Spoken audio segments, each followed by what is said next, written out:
WLW Cincinnati. It's 5 o'clock and time for the latest news from WLW Communications Exchange. President Kennedy will visit that rare thing, a Republican city in the South, on Friday. Dallas has turned to the GOP in recent years, but the city is important in Mr. Kennedy's plans for next year, since he carried Texas by only 43,000 votes in 1960. Thursday, the president visited San Antonio, where the reception was warm, and Houston, where it was not so warm. He's spending the night in Fort Worth. A lawyer for James Hoffa says he'll appeal a ruling that bars him from practicing in a federal court in Nashville, Tennessee. The lawyer, Z.T. Osborne, was barred from the court when two judges ruled that he tried to bribe the jury in a Hoffa case coming up. The judges said Osborne admitted offering the bribe through a middleman, but Osborne asked the public to reserve judgment until he appeals. He also said the Teamsters president had nothing to do with the alleged bribe.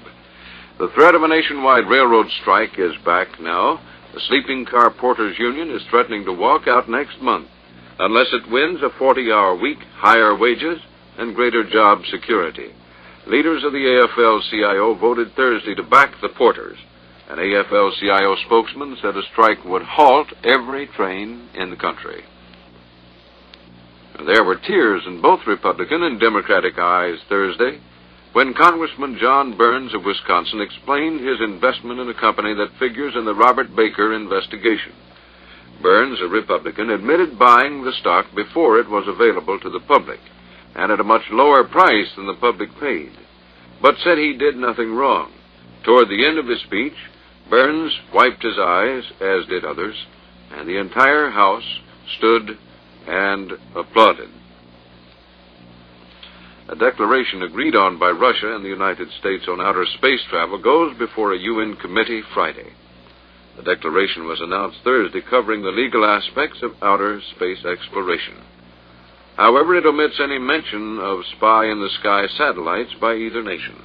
The drafters hope the 28-member Committee on the Peaceful Uses of Outer Space will sponsor a resolution sending the document before the General Assembly. The U.S. and Russia are continuing their argument about the East German Highway. A Russian note released by the Soviet news agency lays the blame on American officers. It says they refused to submit to the normal procedures early this month when an American convoy was delayed 41 hours. Russia's note was in reply to an American note saying the Soviets are changing the highway procedures arbitrarily. Red China has warned the United States it will help Cambodia militarily should it become engaged in fighting with South Vietnam and Thailand. The announcement followed Cambodia's decision Wednesday to stop receiving U.S. economic and military aid on grounds America is planning to undermine the Cambodian government. Both South Vietnam and Thailand are anti-communists and receive U.S. support. Prime Minister Hayato Ikeda's pro-American Conservative Party has defeated left-wing opposition in Japan's parliamentary elections. The turnout in Thursday's balloting was the lowest since the end of World War II. At the halfway point in the counting, the Conservatives had nearly 61% of the votes. Pope Paul is expected to officially declare the acceptance Friday of a document which allows modern languages to be substituted for Latin in some Catholic services. The Ecumenical Council, which gave preliminary approval to the document Thursday, will have a final vote on it at the same time. This will be the first major work completed by the Council. Well, now, ventriloquist Eugene Lambert of Dublin has been convicted of making a false declaration. The 34-year-old Irish comedian and ventriloquist admitted he obtained a driver's license for his dummy, Finnegan. But he said he did it only to prove that anyone can get a license in Ireland. WLW Weather Service forecast for Cincinnati and the Ohio Valley. Well, showers developing in eastern Indiana, central Kentucky moving eastward now. Possibly a few showers in the greater Cincinnati area sometime around 6 a.m. Some showers throughout the region today, increasing in frequency late this afternoon. Now, the current temperatures are mostly in the mid-50s.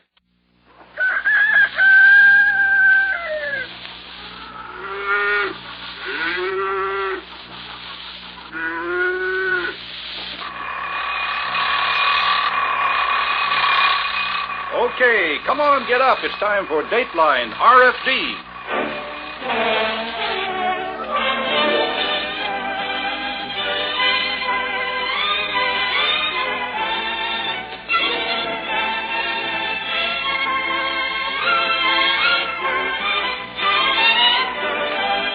Good morning. This is Dateline RFD. It's a rather sleepy morning from the looks of the people that you have to work with around here this time of morning. We resemble that remark. And you resemble that remark, Pete Matthews says. Well, they're getting a little tired, I presume. They've been around here since about 11 o'clock last night. Here we get up bright and cheerful and sunny with a wonderful disposition about 3 o'clock in the morning. Rush down to work, get everything on the air, get the whole day started. Then the vice presidents come down at 9:30 for coffee. It's 6.5 minutes after 5 o'clock, and I'd better get to work, or I won't be here tomorrow. You're the highest fidelity, most cheerful announcer in radio today. Thank you very much, Pete Matthews. I see where the Roman Catholics at the lunch for the president in Dallas, Texas today had a dispensation to eat sirloin steak, although it's Friday. A church spokesman said the president didn't need one. The Diocese of Fort Worth and Dallas granted the dispensation since most of the crowd expected at the Trade Mart for the lunches are non-Catholic. A spokesman said that the president didn't need the dispensation since he's commander-in-chief of the armed forces and church laws of fast and abstinence do not apply to the military. Plans to feed the president the biggest, juiciest steak in Texas fell through, though. Secret Service said that it'll choose the president's steak for him at random from the 2,000 that are cooked. This is a customary precaution where the president dines at public gatherings. First stop for President Kennedy today is Dallas on his second day of his trip around Texas. Dallas has gone Republican lately, and there are sure to be some protests among the crowds. Yesterday, the president and Mrs. Kennedy were warmly greeted in San Antonio. In Houston, the crowds were big, but not as friendly. Goldwater signs were bobbing in the crowd, and a plane flew overhead trailing a sign, "Coexistence is surrender." Many of you listeners are suffering from symptoms of stomach distress due to excess acid. If you suffer from such distress, get Willard's message of relief. It explains the Willard treatment, which has brought soothing relief to thousands suffering from symptoms of acid stomach distress, from poor digestion, heartburn, acid dyspepsia, headache, sleeplessness, or symptoms caused by stomach or duodenal ulcers. Well, you've tried one thing after another until you've just about given up hope that anything will bring fast relief. No matter what you've tried in the past, a free copy of Willard's message will tell you how and why this treatment acts so quickly to relieve symptoms of distress arising from stomach or duodenal symptoms. Ask for Willard's message at any Gallagher, Gray, Walgreen, or Muir drugstore or any other authorized Willard dealer. Just look for the Willard sign in the window. Russian diplomacy is entangled in disputes in Africa, the Middle East, and Germany. At Leopoldville in the Congo, 100 Russians will be packing and leaving the entire embassy staff and their families. First to go will be 2 diplomats accused of plotting against the government of Premier Adullah, who says the Soviets can send replacements and keep the embassy going, but every Russian there now must get out of there. Russia is keeping quiet about its troubles in Iran. That Middle East nation says the Russian MiG shot down a civilian Iranian plane over Iran Saturday, killing 2 men. In the past, Russia has accused the United States of using Iranian planes to spy along the border. The Navy says a salvage ship may try to bring up the wreckage of a U-2 spy plane today. The plane crashed Wednesday. It's been discovered about 40 miles northwest of Key West in about 100 feet of water. The search for the pilot is still on. Informed sources say the U-2 was on its way back from a routine mission over Cuba. The National Safety Council says any driving time is time to use seat belts. Always use seat belts and care. This is Wlw-Radio, Cincinnati at 5:30, and time for Farm Reporter, and here's George Logan. That was a sneaky thing to do, Howard.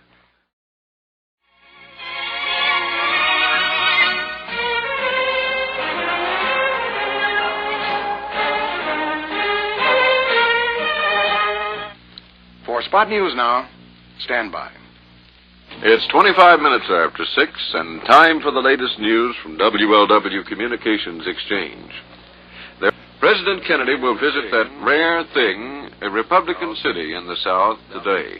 Dallas has turned to the GOP in recent years of elections, but the city is important in Mr. Kennedy's plans for next year, since he carried Texas by only 43,000 votes in 1960. Yesterday, the president visited San Antonio, where the reception was warm, and Houston, where it was not so warm. He's spending the night in Fort Worth. This is the nation station, WLW, Cincinnati. Over, under, around, and through, pell-mell travels pleasure to you.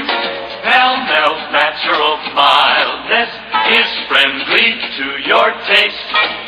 Yes, Pell-mell's natural mildness is so friendly to your taste.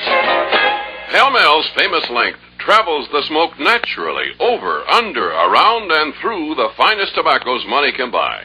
Makes it mild, but does not filter out that satisfying flavor so friendly to your taste.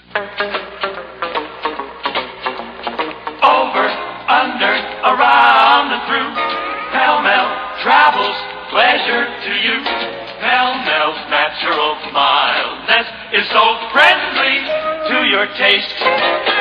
Buy Pell-mell famous cigarettes. Outstanding. And they are mild. 5.5 minutes past 7. Time now for a check on the weather from the WLW Radar Weather Service. And here to report is meteorologist Frank Pierce. Good morning, everyone. Well, a lot of moisture due our area here over the next couple of days, and it looks as though it's going to get pretty well started here today.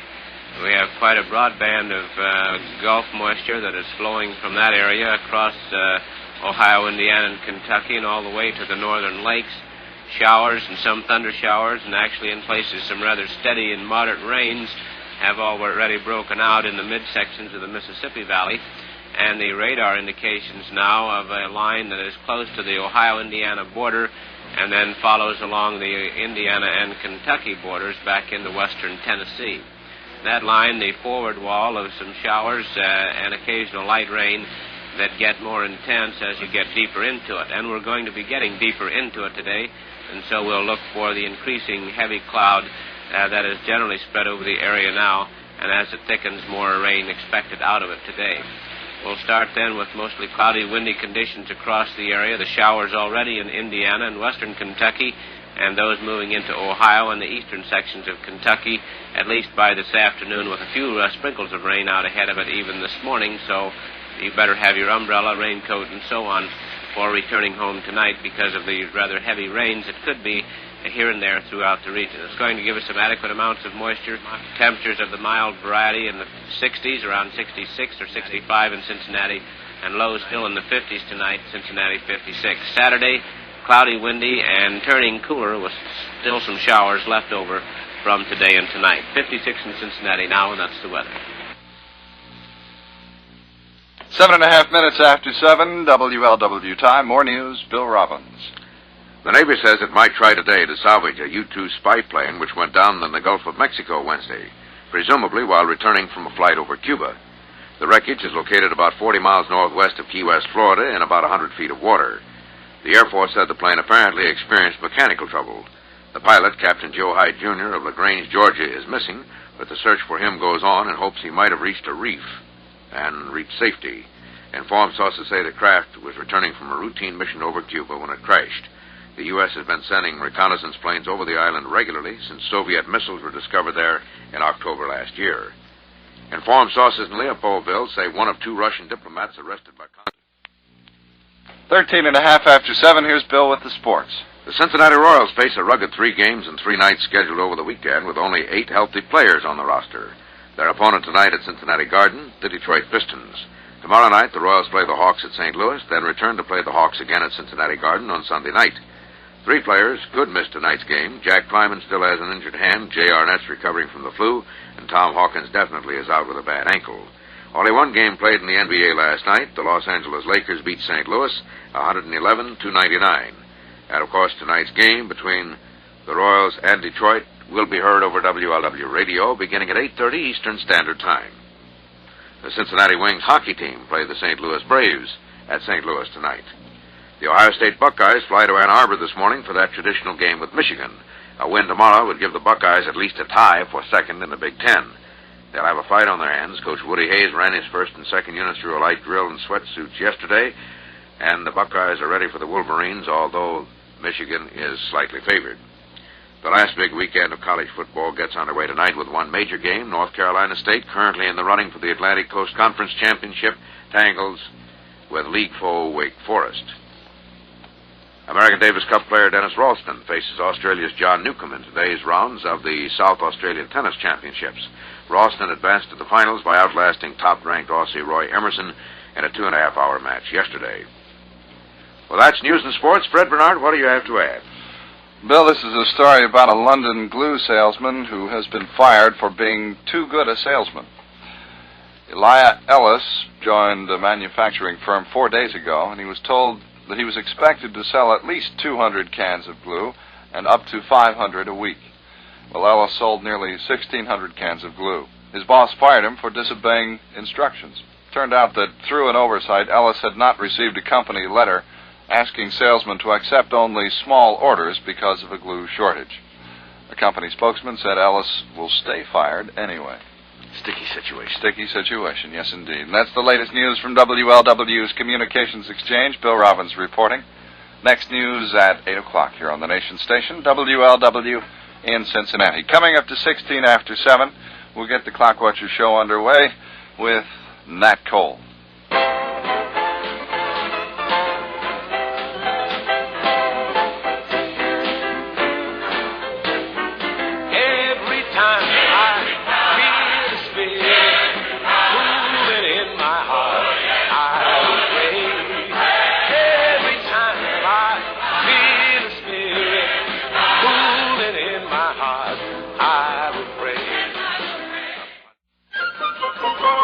Wouldn't you really rather have a Buick? A Buick? A Buick? Wouldn't you really rather have a Buick than any other kind of car?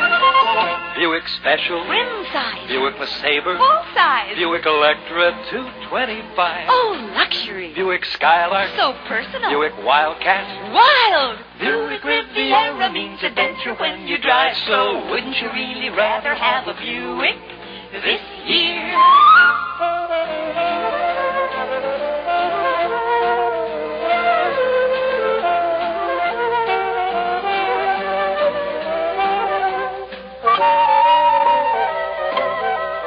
So wouldn't you really rather have a Buick? A Buick? A Buick? Or wouldn't you really rather have a Buick this year? 24 after 7, the field of useless information. The record industry has come out with some figures on the number of records sold in 1962. If laid end to end, they say they would stretch some 37,000 miles. That would go around the world at the equator about 1.5 times. Also has a note here about a new album that's just been released, which I guess kind of figures. Seems to be the era of comedy albums and taking advantage of big stories in the news on which to base those albums.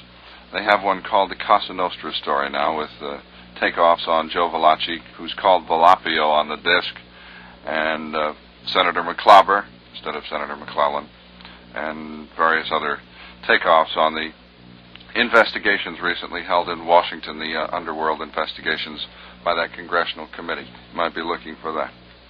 Well, it's time for another piece of music here, so let's have some from Victor Damone. Hank Mancini, okay.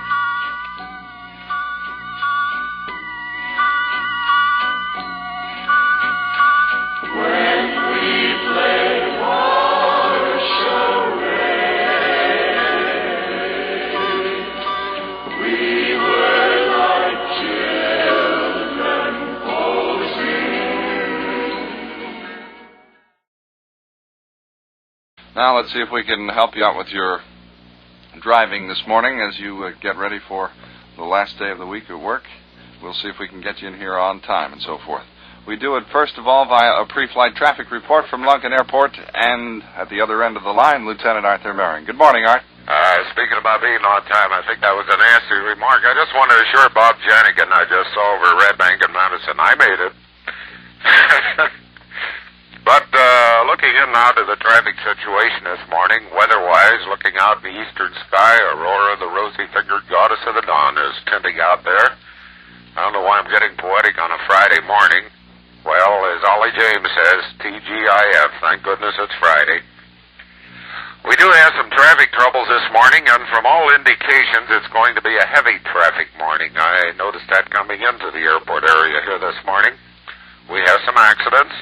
Over at Grand Avenue and Carruthers Avenue in Newport, an accident reported there for you folks in that area. And just as we pulled into the airport area here, an accident run came in at 8th and Mount Hope over in Price Hill. The most serious thing at the moment, though, is over on North Bend Road, on North Bend Hill, just below Caldwell Drive, where we have a report now of a 4-car rear-end collision.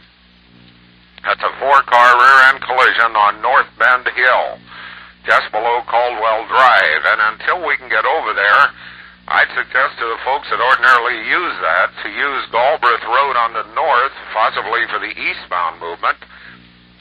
Westbound, use Seymour. I know a lot of folks come up North Bend Hill in the morning, but you can come up Seymour Road, that's 71st Street in Carthage, and then on up the hill and intersect North Bend up above Caldwell Drive, and this should help a little bit. Also, with the new bridge on Township Street in Elmwood now, Center Hill Road would be open to North Bend Road. So I would avoid that, and Jack and I will get right over there and check that one out for you. North Bend Hill below Caldwell Drive, 4-car accident. We had a report about 7:15, 7:20 of traffic light trouble at 7th and Central, and this is on that Price Hill movement inbound. But a car down there, we haven't heard any more on it, which would indicate that we have a man on the job taking good care of it. So we'll bounce out of here now, and we'll talk to you from the air in just a few minutes, Fred. Back to comics. Okay, Art, thanks. 25 before 8. May I have one of your Winstons? Of course. Be my guest. I think I'll change to Winston. You've just changed to the best. So if you're thinking of changing to a filter cigarette, take it Winston. Changing to a filter cigarette. Change to Winston. Because Winston tastes good like a cigarette should. Join the swing to Winston. Only Winston has a pure white modern filter, plus exclusive filter blend up front. 2 good reasons why Winston is America's largest selling filter cigarette by far. So if you're thinking of changing to a filter cigarette, change to Winston. Because Winston tastes good like a cigarette should. Come on, change to Winston.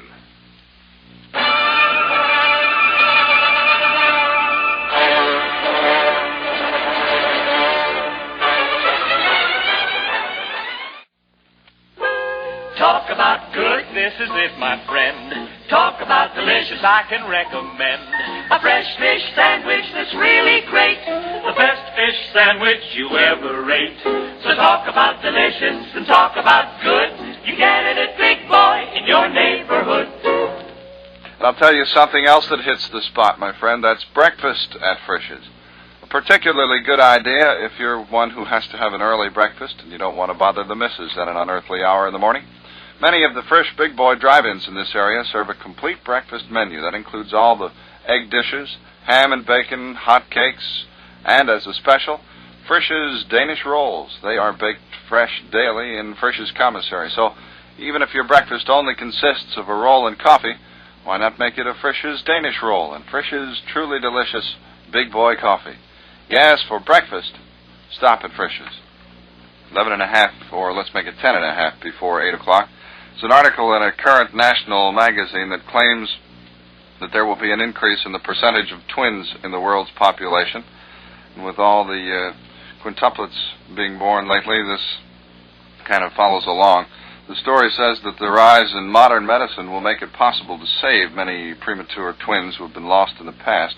After one set of twins, the chances of a mother having another set is about 5 times the national average, or about 1 in 17 live births. The article also says that twins definitely run in the family. And one other note here that borders on the unbelievable. The magazine says there is evidence that the world's record mother may have been an Austrian woman who reportedly bore 69 children. That included 4 sets of quadruplets, 7 sets of triplets, and 16 sets of twins. 9:30 before 8, news on the hour. Peter Duchin here in Manhattan.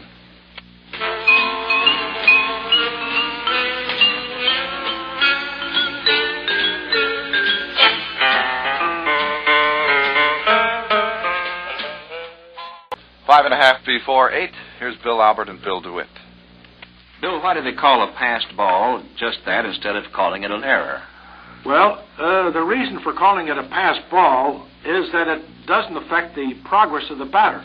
It only affects the progress of the runner. And I presume that's the reason that they had originally, and they've stayed with it. Could it be, too, because the catcher has so many more chances than the ordinary fielder? Well, that could be, but back in the earlier days, I guess, I know that they had a separate listing that was used for the errors that were committed by the pitchers and the catchers, because they do have so many chances, and they didn't want that to reflect in the fielding of a team, for instance. If you had a real good infield and a real good outfield, and the pitchers and catchers were making a lot of errors, they didn't want it to reflect in the fielding average. Of course, you got a couple of knuckleball pitchers. You have to get a few more passed balls, aren't you? Well, I can't blame the catcher for not handling those knuckleballs. There's very few catchers that can catch them. Calling all men from outer space, cowboys and Indians too, Daniel Boones and Robin Hoods. Here's a good thing to do. Stop and enjoy a big, big boy, a double-deck hamburger treat. The national favorite, coast to coast, so stop and enjoy a big, big boy. Yes, and when you stop at the sign of Frisch's Big Boy, you know that you're going to get the finest double-deck hamburger in town. But did you know that you can also get a really delicious breakfast at Frisch's? True.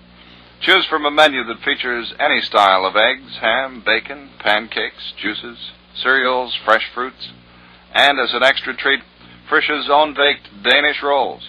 You can top off your breakfast with a cup of that special Big Boy coffee, and you're all set to go into high gear, I'll tell you. So today and every day, enjoy a delicious breakfast at your Frisch Big Boy drive-in. 22 minutes after 8, time for a little honest evaluation of yourself, gentlemen. See if this little poem applies. Wives who can run up a bill not knowing just how they will foot it have husbands who lay down the law but always forget where they put it.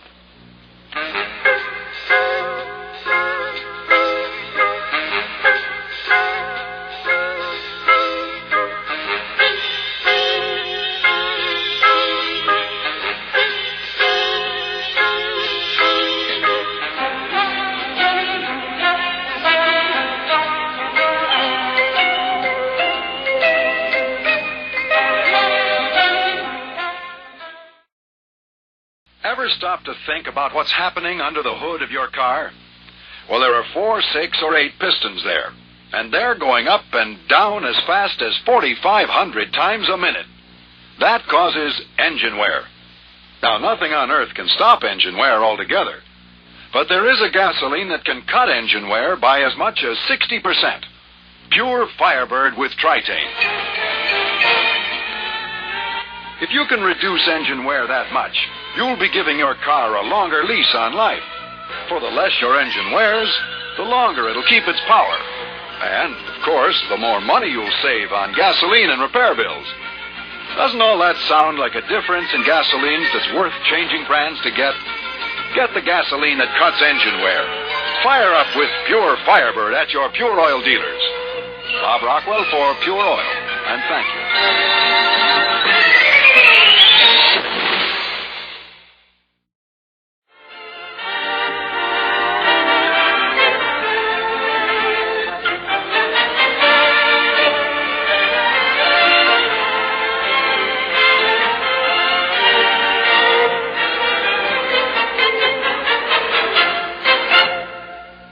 Japanicus, that's Xavier Cugat in the orchestra here on the Nation Station, WLW in Cincinnati. 8:30 on a Friday morning, November double deuce. We've got a report from Frank Pierce that we'd like to hear right now, pertaining to the weather, of course. Frank, how about it? Right, Fred. Cloudy skies, of course, over the entire listening area of Ohio, Indiana, and Kentucky.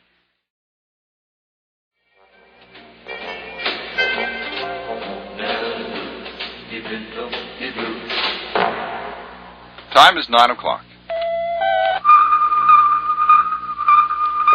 NBC Radio News on the Hour, brought to you by Wynn's friction-proofing products to correct and prevent car trouble from radiator to gas tank. Now here is Edwin Newman, NBC News. An Indian Air Force helicopter crashed today in Kashmir, and 5 senior officers in the Indian Army and Air Force were killed. One of the dead was Chief of Operations of the Indian Air Force. In South Korea, 9 Koreans have been killed and 9 injured while gathering scrap metal on a United States Army firing range. The Koreans had been spotted before the firing and warned to leave by leaflets dropped from a helicopter, but apparently hid in bushes and caves. Then they rushed out to gather pieces of an Honest John rocket that was fired, counting on half an hour before another went off. Instead, it came a few minutes later, and the Koreans were caught. The incident took place yesterday. The new government in South Vietnam has relieved 31 high-ranking military officers of their commands and placed them on indefinite leave without pay. All 31 are believed to have been favored under the regime of President Diem, and all ought to be investigated. In the meantime, they are not permitted to take other jobs. President Kennedy, on the second day of his tour of Texas, has speeches scheduled today in Fort Worth, Dallas, and Austin. After the Austin engagements, the President and Mrs. Kennedy will fly to the ranch of Vice President Johnson and stay overnight. Sometime today, Mr. Kennedy will telephone congratulations to former Vice President John Nance Garner at Uvalde, Texas. This is Garner's 95th birthday.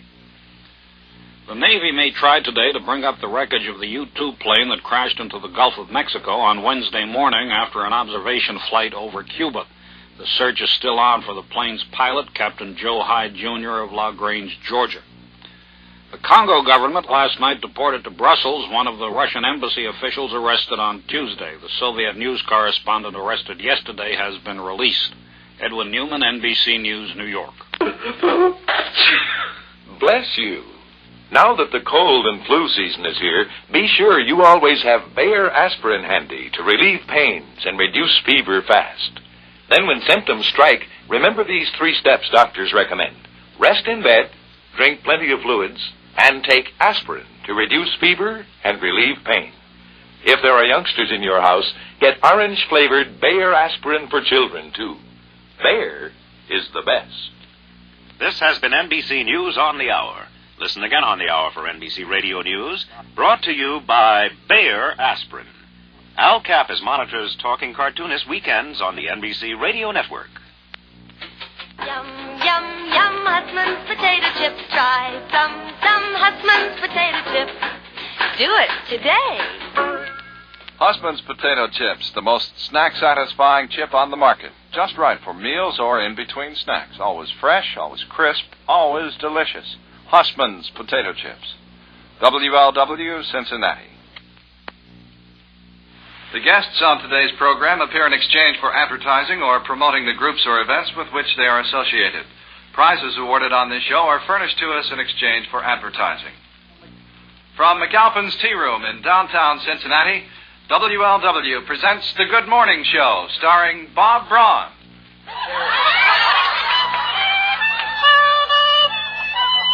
Good morning. Good morning. A very special time of day when we say good morning to you. Good morning. Good morning. We know that everything's okay when we say good morning. And I say good morning. A happy good morning to you. Good morning. Good morning.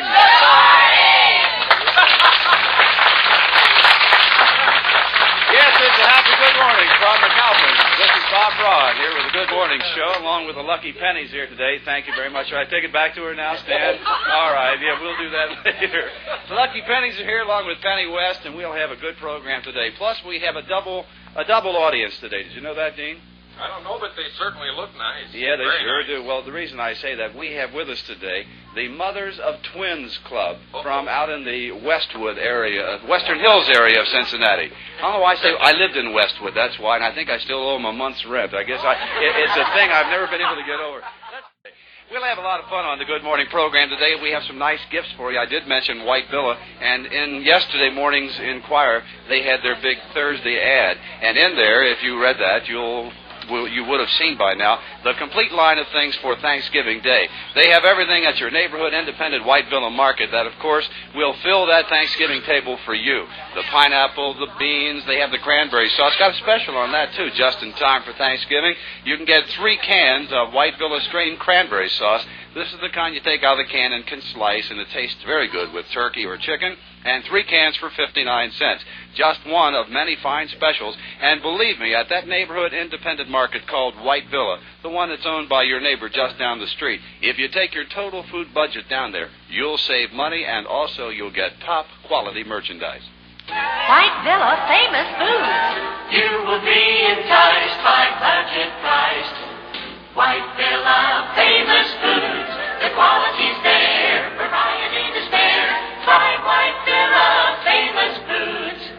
I guess I should get to the question of the day, but I like to have music before we get into that on the Good Morning Show, so I'll tell you what we'll do, fellas. Penny, you can put down some of your groceries over there, and while Penny's getting set to sing this, I'll remind you, since we're talking groceries, that Partridge brand hams made by the H.H. Meyer Packing Company in Cincinnati also are delightful for a holiday table, too. A lot of people don't buy turkeys, but rather have ham for Thanksgiving and Christmas and Easter time, and if you do that, just look for the name Partridge brand. That's the semi-boneless ham, and with Partridge on the label, you know that's the very best your money can buy. Packaged by the H.H. Meyer Packing Company right here in Cincinnati. It's Partridge brand ham. And speaking of ham, no, that's a terrible introduction. Here's Dean Richards and his lucky pennies. Billy Gumbo. 'Cause tonight I'm gonna see my share of meal. Wlw-Radio, the home of Cincinnati Royals basketball, and this is Ed Kennedy, your play-by-play commentator, inviting you to join us tonight on this station for the NBA game between the Royals and the Detroit Pistons. Charlie Wolf, now coaching the Pistons, will be bringing in a squad of All-Americans, led by Bailey Howell. We'll be at the mic and hope you'll be at your radio tuned to WLW. Time is 8:30 tonight on WLW Radio Cincinnati. It's now 10 o'clock a.m.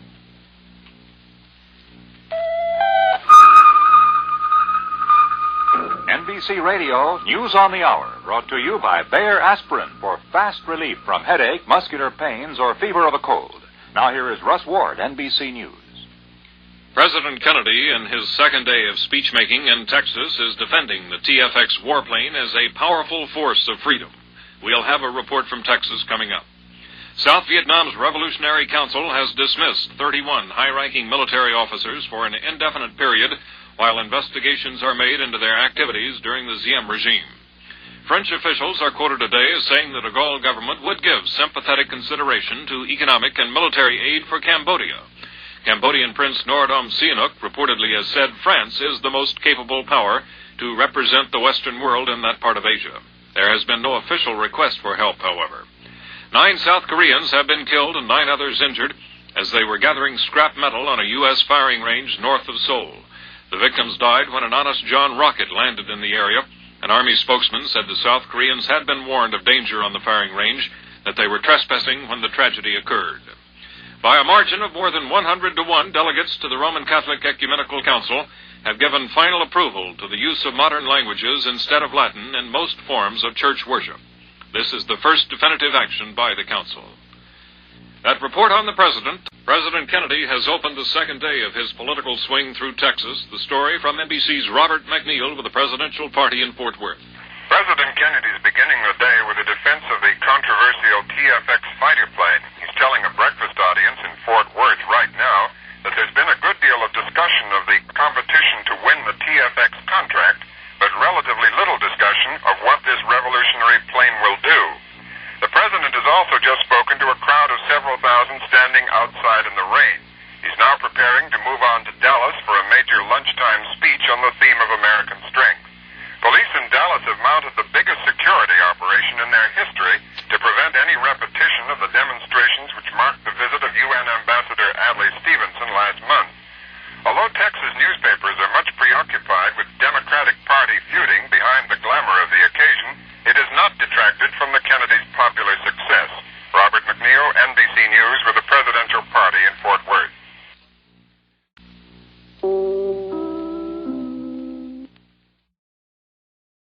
This is Wlw-Radio, Cincinnati, at 12 noon Eastern Standard Time. Is there a teenager in the house? She'll appreciate a phone of her own in decorator color. For full information on teenager extensions, call the telephone company in Cincinnati, dial 396-9900.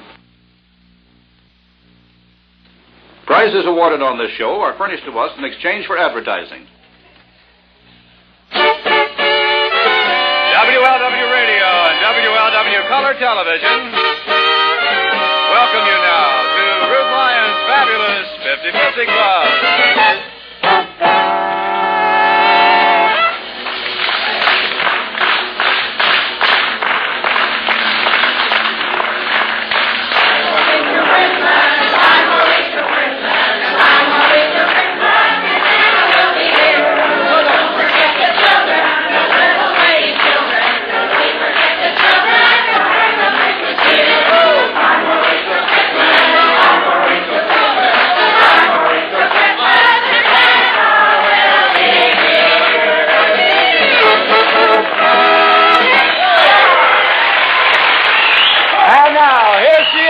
The star of the show, Ruth Lyons.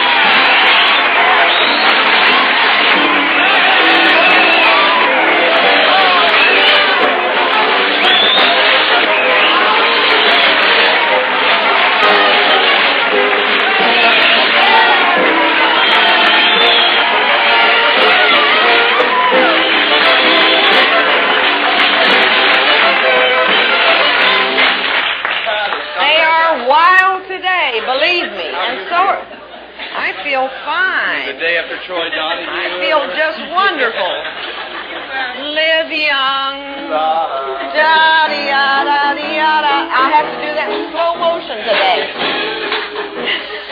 Oh, Chad, I do know you could sing. Oh, that was Eddie. How are y'all? You look lovely. Don't they look pretty today? Huh? Where y'all from? Newport. How many from Newport? How many from Newport? Good group here. Is this a club or what? Sister Club. Secret Sister Club. Yes, we were formerly the junior high school minstrel club. When our kids were junior high school students. Minstrel club? Yes. Let's have a minstrel show. Mr. Bones? Yes, that's how we raised our Used money. to do that. Raise money for the PTA, huh? After our children got out of school, we formed a club and been together since 42. Well, I think that's very nice. And y'all get along real well, huh? Wonderful. And you're all here today looking beautiful. Who else is here? Where? Lexington, Kentucky. You came quite a distance from the far south, huh? She's never seen the show before. Wait just a minute. I got to find out what this woman's been in Africa for the last 25 years. How come you've never seen our show before? Lexington. Why, a lot of people watch us down there in Lexington. Well, Do you have a television set? Oh, yeah. Oh. I thought maybe she was looking in the radio, you know. That can happen. We don't Well- get it good. Only on a nice, clear day we might get you. But Well, now, we have so much mail from people in Lexington that see the show and know all about it. I wish you'd buy a television station down there so we could get you. Buy another station, and so, all right, we'll do that. We'll buy another station in Lexington. What are you looking so happy about? You're here with all these women? How are you? Fine. What's your name? Bill Wayhoff. Where are you from, Bill? Amelia, Ohio. Amelia. You came with a bunch of women, huh? No, my mother. Oh, just your mother, huh? Well, nice to have you here, Bill. You in school? Yes, ma'am. What grade are you in? Ninth. Ninth grade. Well, now, don't look so worried, Bill. Everything's going to be all right. Nobody's going to harm you or upset you. Give him a necktie, Bobby, one of our Beau Brummel neckties right off the bat. What are you so dressed up for with the orchid? It was a complete surprise. Like my husband sent it, my 12 children. How many children? Well. Oh, my land. Stand up. 12 children she has. And she looks like a teenager. How old are they? From 2 to 20. From 2 to 20? Mm-hmm. Isn't that remarkable? A darling? I think she is a darling. The same year you were. Married the same year I was.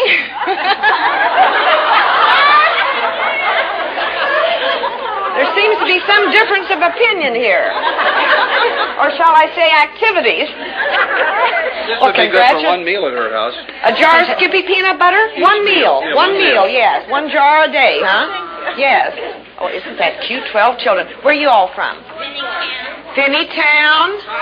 Price Hill. Where else? Hamilton, Ohio. Hamilton. Where are you from? Newport. How about you? Fort Thomas. Fort Thomas. Newport. How about in here? Where? Hamilton. How many from Hamilton? Let's see. Is that a club? Just a group of friends? Who else is here now? Deer Park. Pleasant Ridge. Oakley. Mount Healthy. Good. Groesbeck. Huh? Somebody from Georgia. Somebody from Georgia? Who's from Georgia? Who's from Georgia? My goodness. She flew up last night? Well, my goodness, I must say hello to her. How nice that is for her to come. Did you used to live up here? Yes, I just moved down there in June, and I came all the way up here just to see you. Well, I want to welcome you, and I hope you have a nice visit with us. What's your name? Mary Duchilli. Mary Duchilli. Nice to know you, Mary. Glad you got to come. I am too. Hi to her uncle. Let her say hi to her uncle. Sick relatives, and I don't know whether I'm going to have time to see them all while I'm here. Either. Well, sure. What's his name? Well, Uncle Johnny, my cousin Michael, and I've got them all. Is the whole family sick? Yeah. Pretty many of them. The whole family, huh? Oh, And do you know that my husband, whenever I say I'm on the looking at you over television. Not on the telephone. You No, can't see we me have on a the colored television. television, and you it's do? beautiful. Mm-hmm. He'd say, "Oh my lands, listening to her. Do you know now I can't get him away from there?" I do that to men. He says, "Ruth grows on you." I grow on him.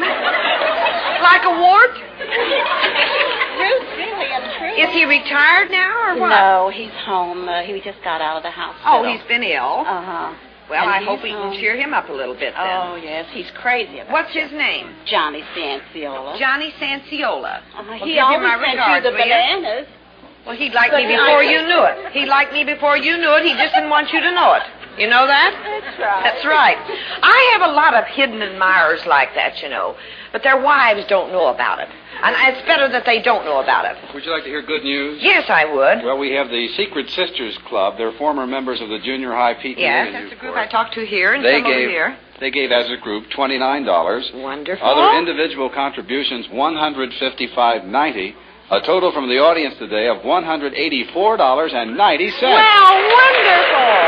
10 pennies, Clifford. Oh. I was going to take a dime away from Clifford and make that an even dollar there, you know, yes. But let's see how our total stands today, shall we? Now, I have to appoint somebody every day to remind me at the end, near the end of the show, that man was so cute the other day. All I wanted him to do was to remind me, you know. But he got up and made the speech himself, what the total was. Now, who wants to be the spokesman today? Right here. Over here, we have a volunteer. Now, somewhere near the end of the show, for the people who don't get to tune in the beginning, you see, you get up. I don't care what's going on, just stand up, and I'll come over with the microphone, and you announce the total for today in the Christmas fund. Will you do that? Yep. What's your name? Virginia Williams. Where are you from, Virginia? Northbrook. Northbrook. Don't forget now. Good idea, because I listen to you every day on the radio, and I hardly ever watch you. Yes. At the end of the show, I never know what the fund is. Well, we always announce it on radio at the beginning, but some people may not hear, not tune in right away, you see. All right. You heard some good friends of yours, too, today. Would you like to mention them? Yes, we had some wonderful donations. We had a wonderful donation from the Frisch Drive-In restaurant, you know. Land, I paid for all those hamburgers I've eaten there in my time. They do have beautiful Did that products, check come you know. from the big boy? Came from the big boy and the brawny lad. Wonderful check from them.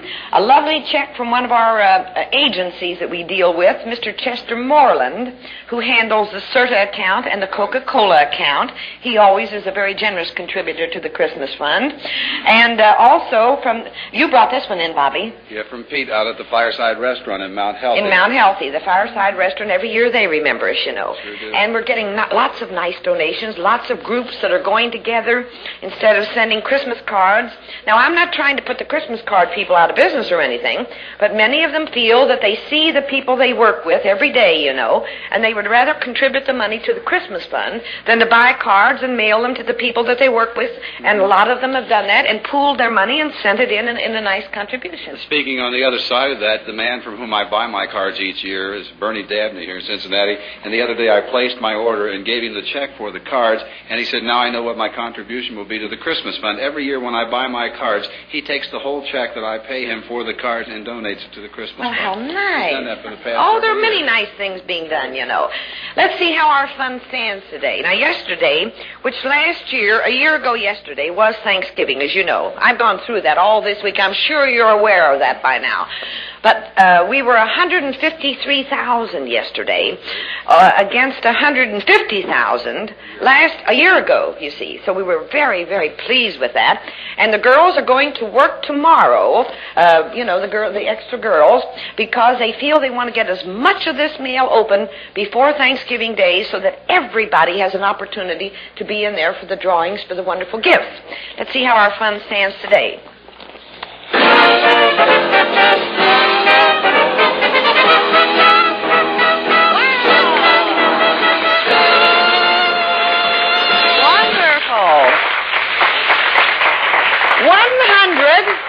$160,524.68. 2 cents, Clifford, 2 cents.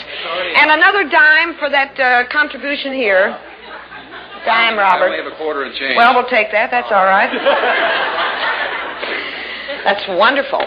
So, you see, next Thursday is the first big day, the first big telephone day, where we make 40 telephone calls, and all these beautiful gifts will go out to our people who are making the fund possible again this year. You know, this morning I was talking to a friend of mine, and he said to me, if you should ever leave WLW or leave the 50 Club, what would happen to the Christmas fund? I said, don't ever mention that to me. Don't ever say that to me if you don't want me to just crack up and die. Now, I'm sure that somebody would carry it on because it is such a worthwhile thing, and it has done so much and meant so much to so many hospitals and sick children. But I don't even like to think about that, you see. I'm like Scarlett O'Hara. I'll think about that tomorrow. Today I got something else to think about. It's done so much good, though. I can see where they would think about that. I Seriously. guess so, yes. This man mentioned this to me. He said, you can't go on forever. I said, who said I can't? I refuse to die. I just have too much to do here. I can't... Maybe you could contact that woman, that doctor, then Dick Tracy. I don't know about that. You don't read that? No. Well, she has discovered a way of taking a young heart and taking it out of a young person, and they put it in some kind of lead thing, and then they can transplant that into someone who's older, and they're young again. They got a man 92 years old who can run the mile in less than 4 minutes. And, I never could run a mile in less than 4 minutes when I was young. So I don't think that'll help me, Bobby. Well, That may happen in the future. oh, it could. It may. Mm-hmm. Except what about the rest of the body? It's still a 94-year-old man, you know. Well, they Does the heart take care of all of that? Yeah. What about those tired old lungs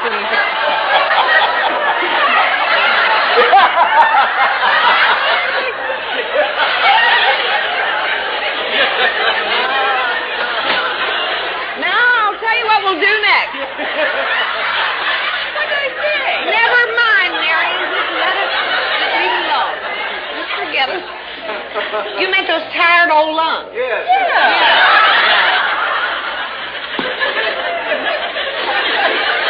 You know, no matter how hard you try, people are always looking for something to laugh at that they shouldn't laugh at. You know that? Now, you know, our top prize on the Christmas show in the adult group is a beautiful Chevrolet station wagon from our dear friend Carl Gatchett, you know, this is his, what did he tell me, 16th year that he has given us a Chevrolet or car, you know. Not a stripped down model, Oh, but a beautiful the whole thing. You know, if you say that again, I'm going to faint. You say that every time I say, mention this car. You always say, not a strip down. It makes me laugh. I think of a strip teaser. I'll tell you why I do that. A lot of people give cars away, and they make a big fancy announcement. When the people get it, though, it doesn't have a radio, it doesn't have a heater, it's got black wall tires, little hubcaps. Everything in there. The radio, the heater, automatic drive, white wall tires, everything. Thing. Most beautiful model you could complete. Exactly. Right. Now, this is the top prize in our adult group. Right. You see, this will go to an adult. Right. Next to that will be the $1,500 cash from our good friends at Fell's Company. You see, $1,500 cash. Oh, wowie! Would you like to win that?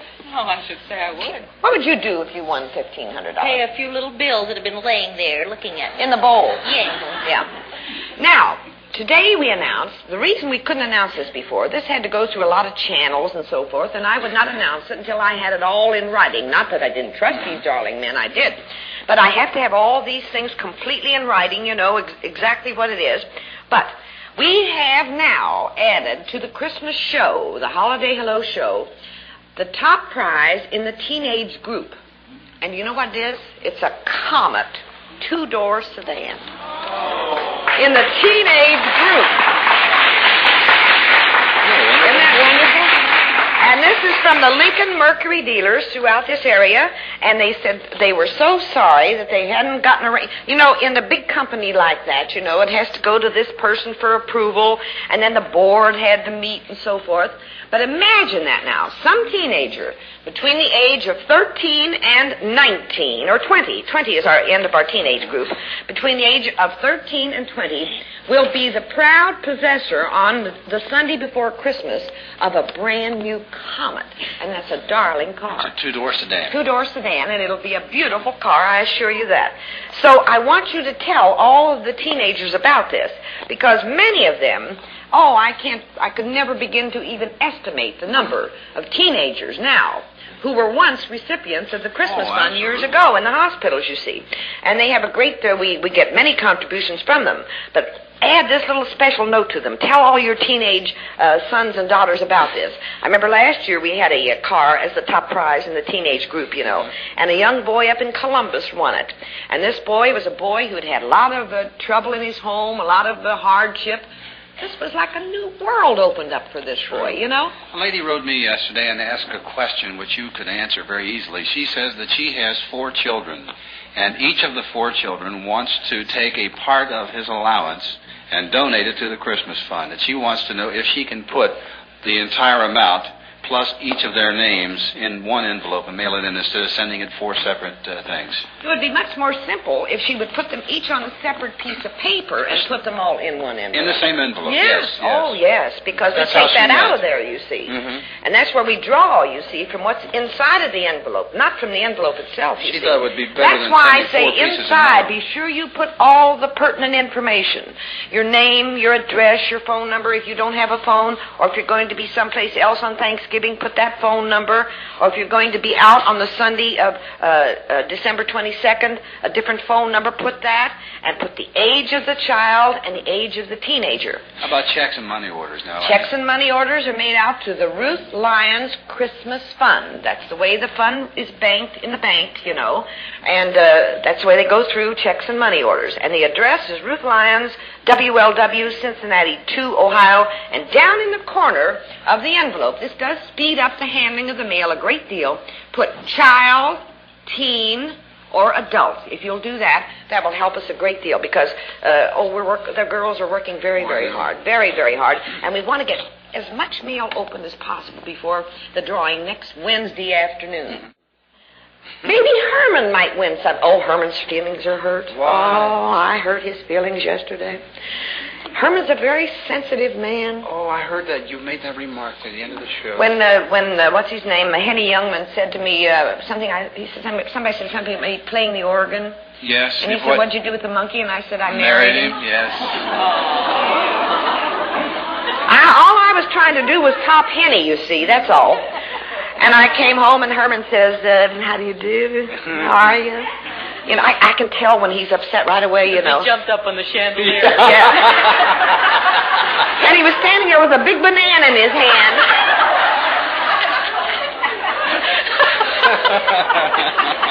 He said, "Oh, so I'm a monkey, am I?" And he really wasn't, though, but he was pretending like it. He likes to win a little sympathy now and then, I met his bowling partner the other night, one of his bowling partners, Dick Bray's brother, Bob. Oh, Bob Bray, And he was saying that Herman is really very nice when he's out, that you can rest assured that he never Well, he gets better into be. trouble. I've given him enough training, I'll tell you that. Would you like to have that new Frigidaire range? Isn't that beautiful? Now, isn't that the most beautiful thing you've ever seen? That is the new 1964 electric range with the double ovens. This one has that beautiful door like the flare range has, you know, that you can peek in, see what's going on. Both of these are the pull-out type ovens. What'd you do with this? Cherry, I'm going to... They do everything in the world to me. Pull it out, just reach down in and clean it. No reaching back in the oven or anything. And, of course, they also have, at Frigidaire, those wonderful splatter pan broilers, you know, that keep your oven very fresh and clean to begin with. All of the, here are the 4 cooking units up on top here. 2 big ones, 2 smaller ones, and all of your controls here, which of course are remarkable. You can just turn this on, go away and forget it, and your whole meal is finished. You can keep things on low simmer, or you can get water to boil in almost instantly. It's remarkable. And then down here, if you've noticed, there's a great big drawer for your pots and pans to be stored. And we would like to suggest that possibly some of this Anchor Hockingware might go very nicely if you had the new range, you see. Wouldn't that be beautiful with that? Sure would. Of course, here you have 4 pieces. There are really 5 altogether. The great big casserole, the big skillet, the smaller casserole, and these also can be used, as you well know, as the saucepans. Now, if it's a saucepan, you could use it right on top of the range, hook the one little handle on there, and when you're through with it, just push one little button, and off she comes. Here's the smaller, can be either a saucepan or a casserole. 5 lovely pieces of Anchor Hockingware with the Fire King ovenware tops, you know, the lids you can see through. So easy to clean, so easy to cook with, and they will not break, they will not crack, they will not craze. Take them right out of the refrigerator or the freezer, put them right into the oven or on top of the stove. You have no problems whatsoever. We have one to give away today, and they all come packaged like this in the little box with the handle.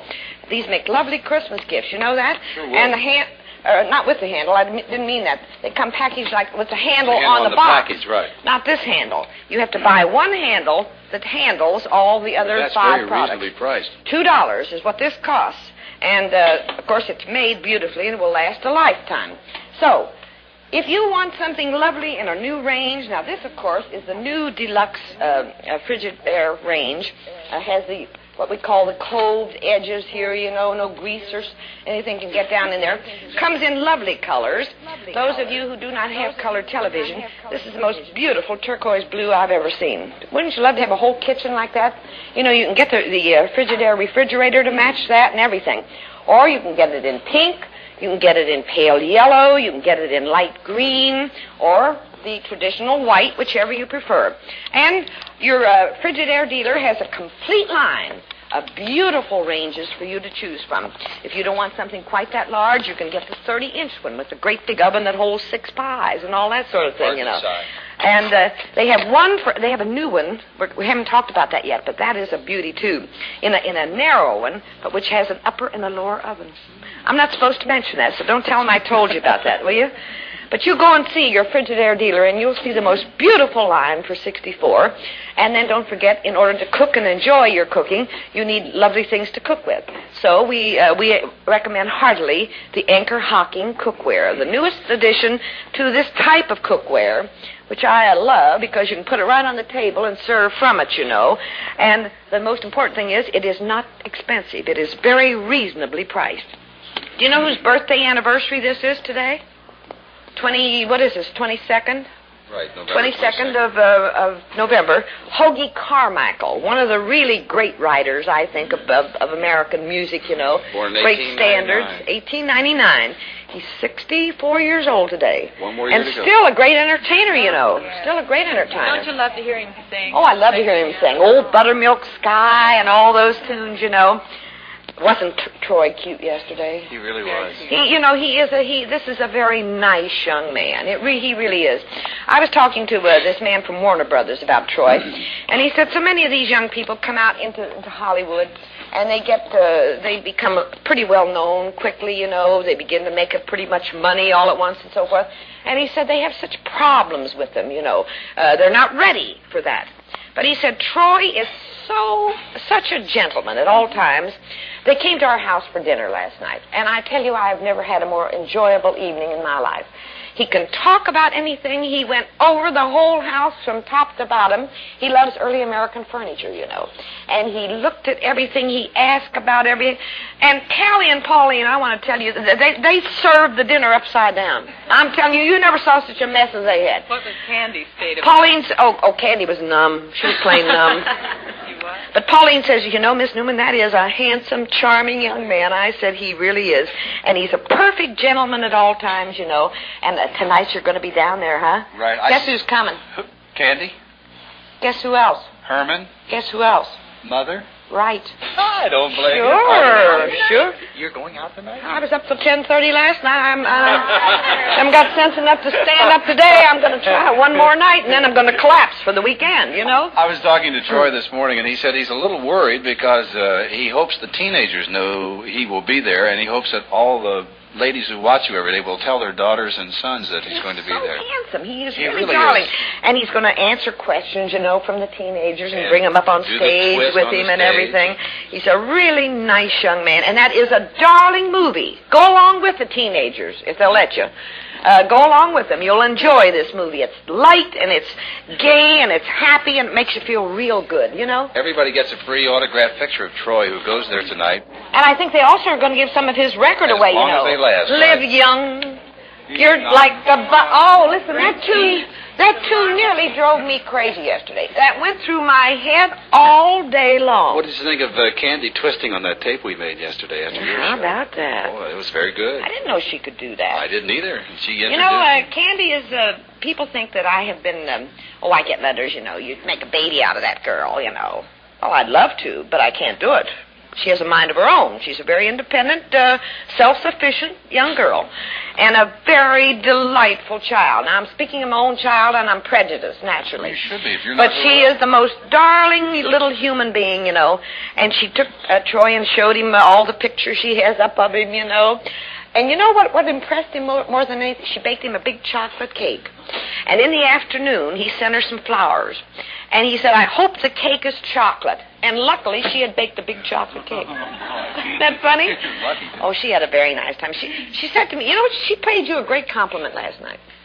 She said to me, Mother, I like young men who talk to me like I'm a human being, who don't talk down to me, who are not too silly. And she says, I think I have two favorites, Troy and Bobby.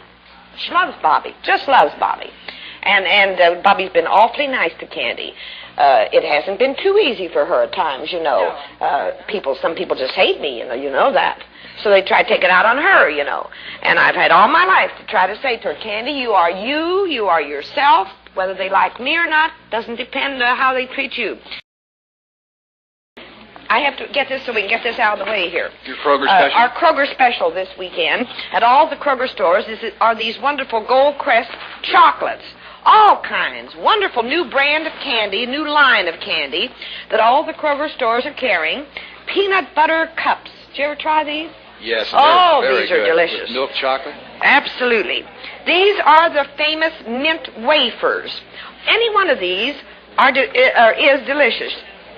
And if you buy any 2 packages and take along your little coupon from the Kroger newspaper ad, you get 50 extra top value stamps this weekend. And they do mount up, and this is the time to make them mount up. Now, I'll do one other thing so we can move everything away from our board of gifts over here for Thanksgiving. How do you like this chair? Sit down in this, Bobby. That's a beautiful shade of a deep turquoise, isn't it? Matches the range. You know what they call that? A television chair. That's flex steel construction, and this lovely covering here, it's partly covered in Banlon and partly in a plastic leather, you see. Lean back. Does it look... How long are you going to stay, Bobby? I may be here through guiding light. Isn't that lovely? Oh. So if the television gets a little enervating and you're too tired, just lean back and drop off. Isn't that a beautiful chair? Now I know what we look like. Through feet. Through feet. Beautiful chair. And that girls, the show is up here. Will you shut up, please? That woman hasn't shut her mouth since she's been in here. Now, would you like to do the show?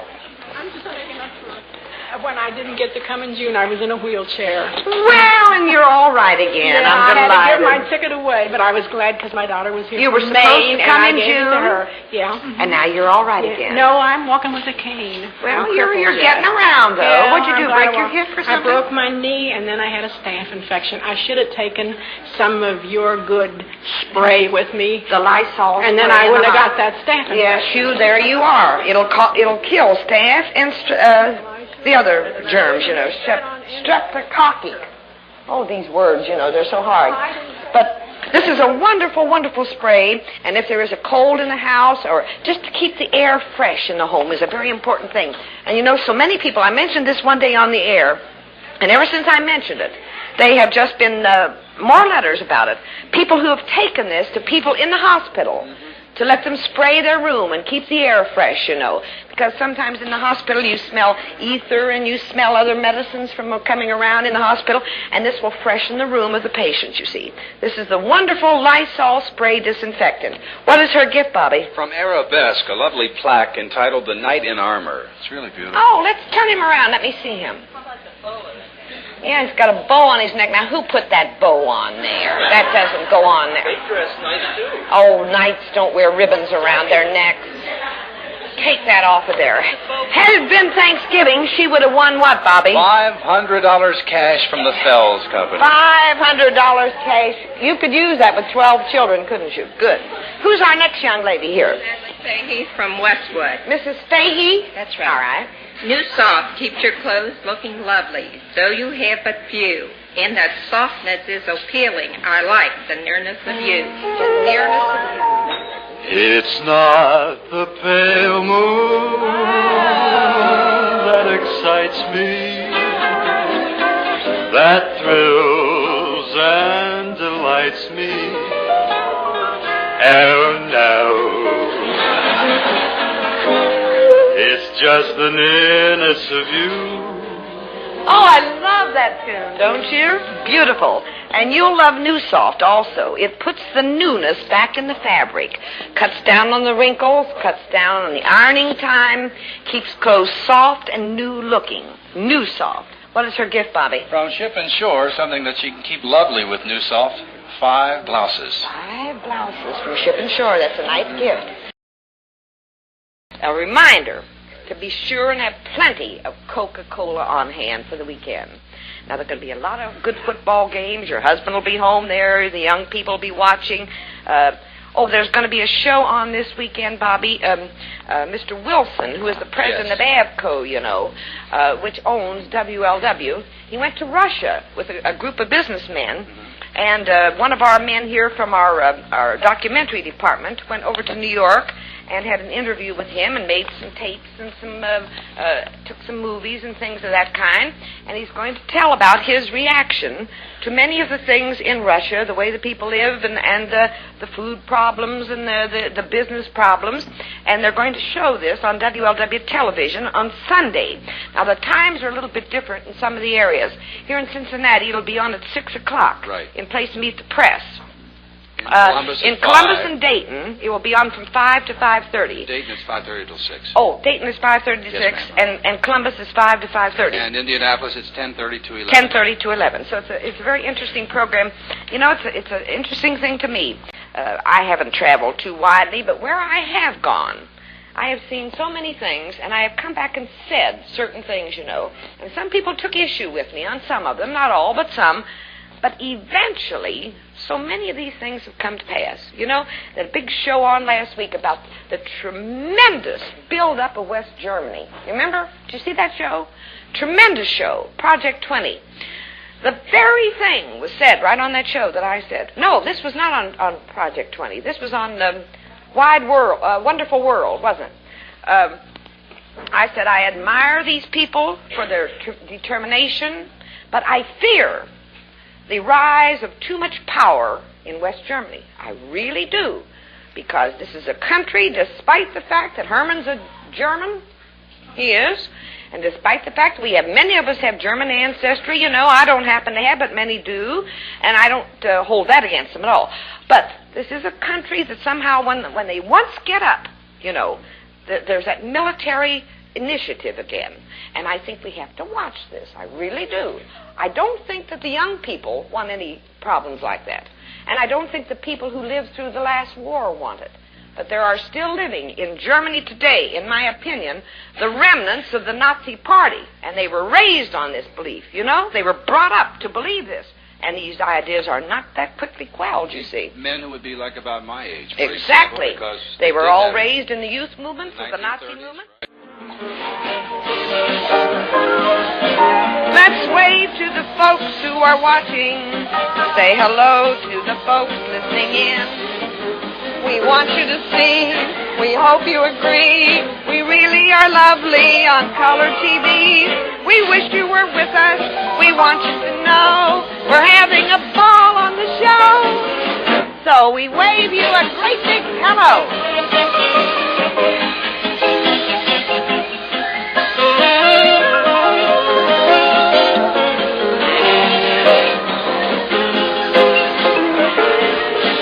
The total in the Christmas fund as of today, November 22nd, is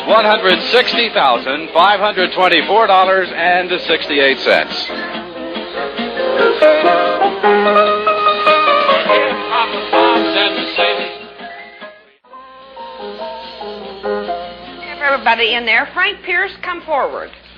We'll look at the weather forecast now for the weekend. Rain. It says rain. Hooray! Rain and colder. You mean it, Frank? Rain and colder, a high of 55 and a low of 55. I mean, a high of 55, yes. Frank, are you confused again? A low of 55 and a high of 55. No, temperatures will start dropping this afternoon with the rain coming in. They'll go right on down by midnight, about 55 at that time, and keep right on going colder tomorrow. So it's right on down. So really, honest to goodness, wet rain, water rain? Wet rain, and finally into some snow on the lakes during the weekend. Saturday will turn off quite cold. We'll be down in the 20s and 30s in northern Indiana, and that will be coming across our area on Sunday, so very cold coming up this weekend compared to what we've had so far. Turn up the furnace, huh? Right. Thank you, Frank. Thank you all. And don't forget, send your contributions this weekend. Goodbye, everybody. Prizes awarded on this show are furnished to us for advertising.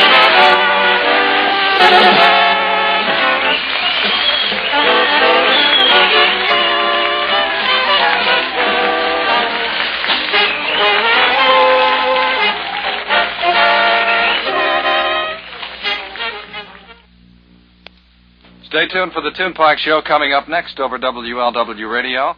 This is the nation station, WLW in Cincinnati, your Clear Channel service. Eastern Standard Time, 1:30. NBC Radio News on the Hour, brought to you by Wynn's friction-proofing products to correct and prevent car trouble from radiator to gas tank. Now here is Martin Agronsky, NBC News. President Kennedy denounced critics of his foreign policy today as prone to confuse rhetoric with reality. On the second day of his Texas tour, the president used a Dallas speech to contend that those who advance seemingly swift and simple solutions to every world problem will end in endangering the nation's security. Though the president didn't mention Arizona Senator Barry Goldwater by name, there was no doubt his remarks were aimed at the man who is now regarded as the front runner for the Republican presidential nomination. Acting Commerce Secretary Franklin D. Roosevelt, Jr.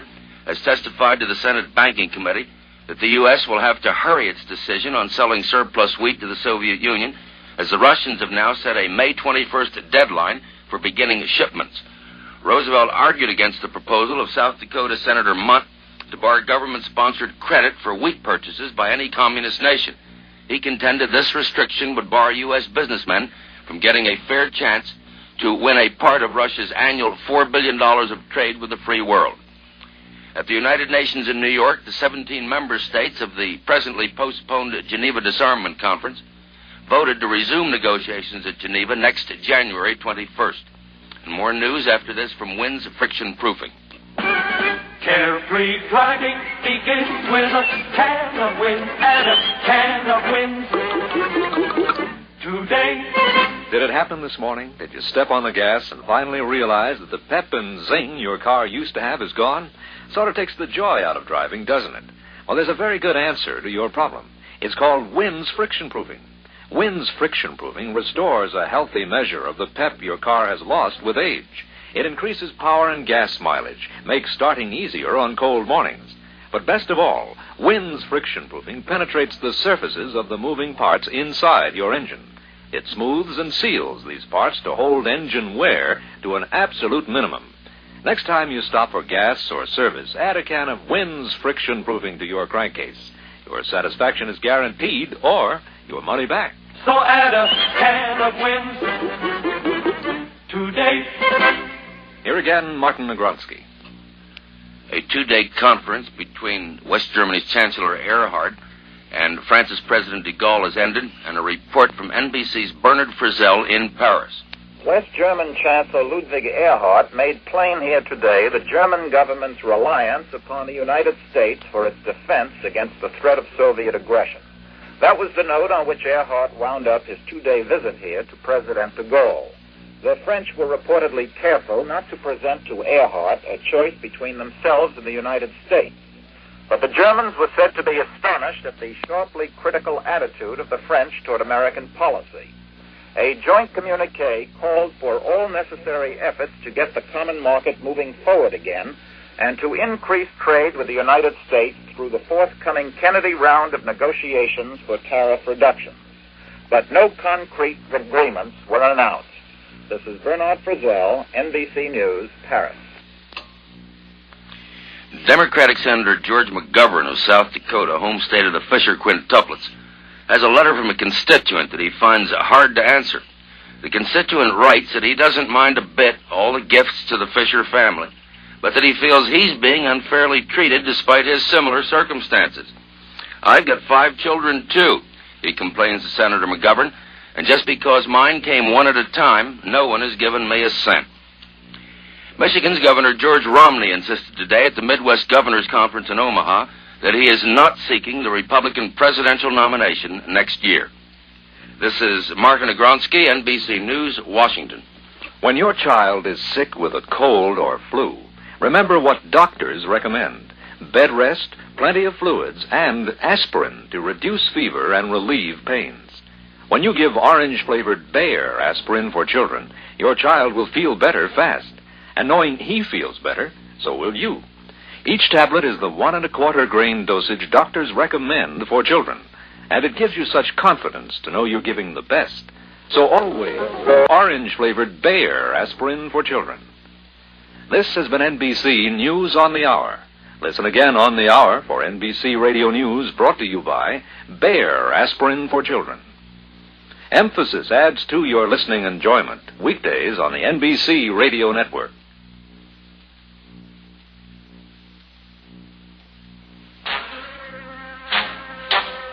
Good afternoon, everyone. It's Friday, November 22nd. Welcome to the Tune Pipe.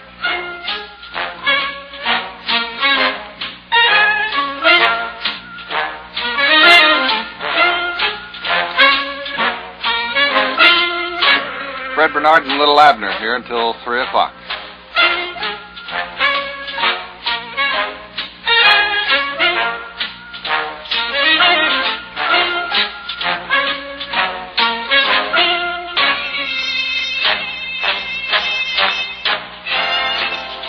It would appear to be another one of those gray and overcast days with some rain falling around the tri-state area. Cloudy skies to continue with the showers off and on again, that type of day. Be a little windy this afternoon, too, with highs in the upper 60s. While we're at it, we'll get right to the forecast.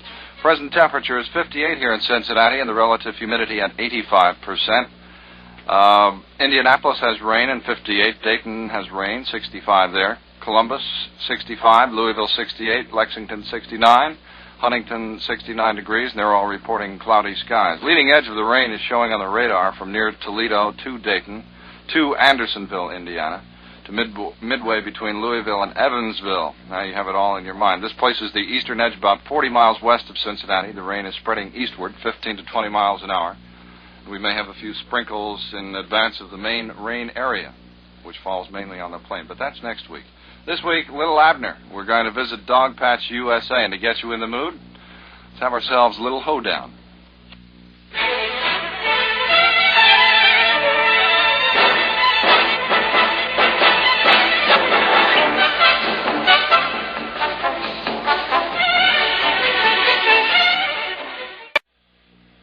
We'll have to stand by here just a moment. There may be something happening. Yes, there is. There's a bulletin just handed me from Dallas, Texas. An unknown sniper fired 3 shots at President Kennedy. This is in connection with President Kennedy, who is now touring Texas, as you know. I'll tell you exactly how this reads. Dallas, an unknown sniper fired 3 shots at, and then there are 5 letters, PMOUX, then a flash. Kennedy's name is misspelled, flash again, and at the bottom of this headline it says, Kennedy seriously wounded. We will, of course, be awaiting further details on this story, so please stand by. This report just in from Dallas, Texas, an unknown sniper firing 3 shots, evidently at the presidential party while they were touring Texas. At the bottom of this it says, Mr. Kennedy has been seriously wounded. We will, of course, bring you details as they are received. And in the meantime, we'll go to Dog Patch. This is the overture to Little Abner, Lehman Engel and Orchestra.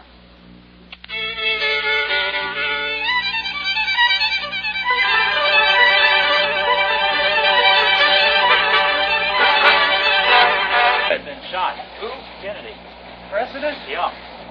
Here is a bulletin from the WLW Comex newsroom. A late bulletin from Dallas where 3 shots were fired at President Kennedy's motorcade today in downtown Dallas. No casualties reported at first. However, the latest flash indicates President Kennedy was seriously wounded, perhaps fatally, by an assassin's bullet. Now, that's all the information we have. A bulletin, a sniper apparently seriously wounded President Kennedy in downtown Dallas today, perhaps fatally. We'll keep you posted as the news comes into the WLW newsroom.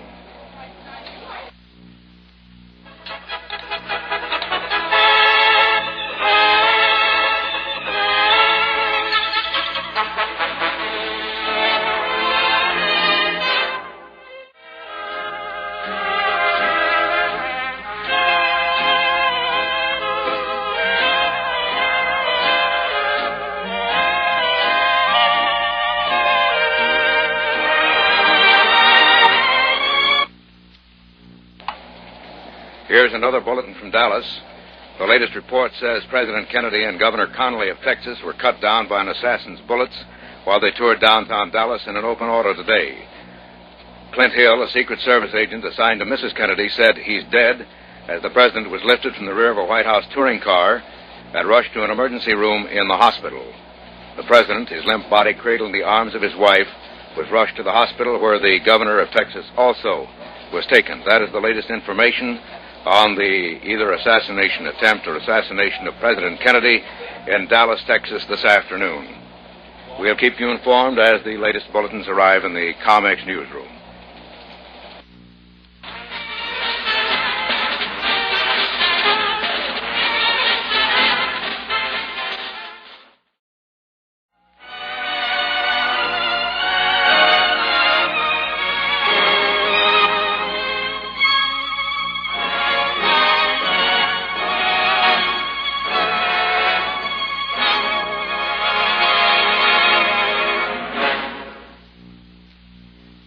That's the overture to Little Abner. It's 14 minutes before 2 o'clock here at the Nation Station as we await further word on President Kennedy's condition. Repeating what Bill Robbins has told you just a moment or two ago, the president has been rushed to a hospital. We, of this moment, have received no further details, reports on his condition. So we shall await those words as they will be coming from Dallas shortly, I would presume. And in the meantime, continue with recorded music by Percy Faith.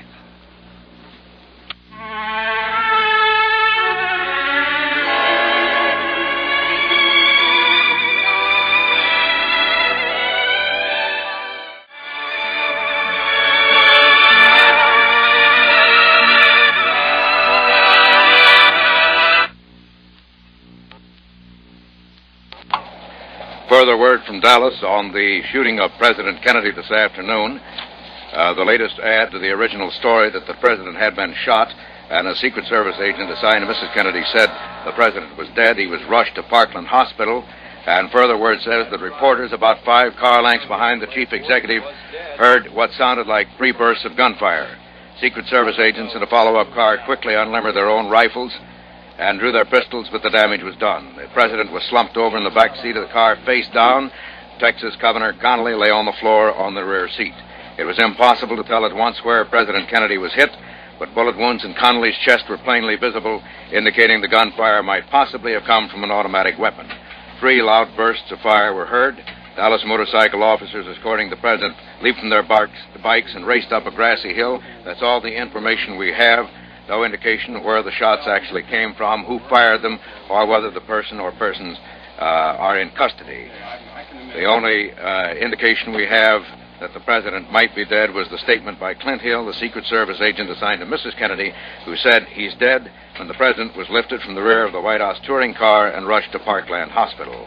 The governor of Texas also apparently was seriously wounded. That's the only information we have on the assassination attempt on President Kennedy at Dallas, Texas, a short time ago. We'll keep you posted as the further reports come into the WLW Comex newsroom.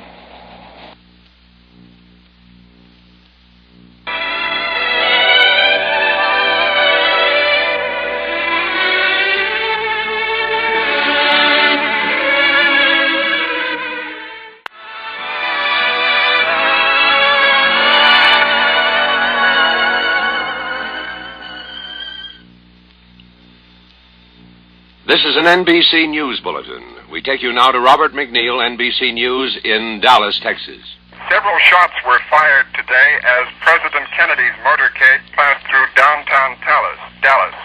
A police officer at the scene said he believed the president had been wounded and has been taken to hospital.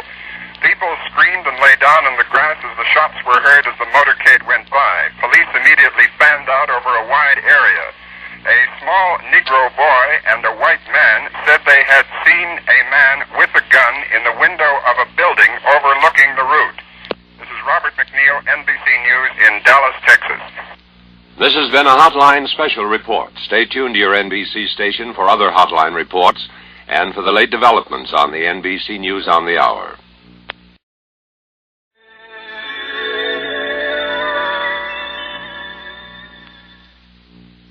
Percy Faith and his orchestra, and we will at this particular point continue with recorded music as we await further word on President Kennedy's condition. In case you have missed the earlier reports from Dallas, Texas, where Mr. Kennedy has been on tour, the report received just about 25 minutes ago that the president was fired upon by an unknown sniper. 3 shots were heard, and the president and also the governor of Texas have been rushed to a hospital in Dallas. As of this moment, we have no further word on the condition of either President Kennedy or the governor of Texas. We'll be standing by and in the meantime dispense with our regularly scheduled program and presentation of the original recording of Little Abner this afternoon. So we urge that you stay with us here on the Nation Station for late news. As it comes in, you will get it immediately. It's 4 minutes before 2 o'clock.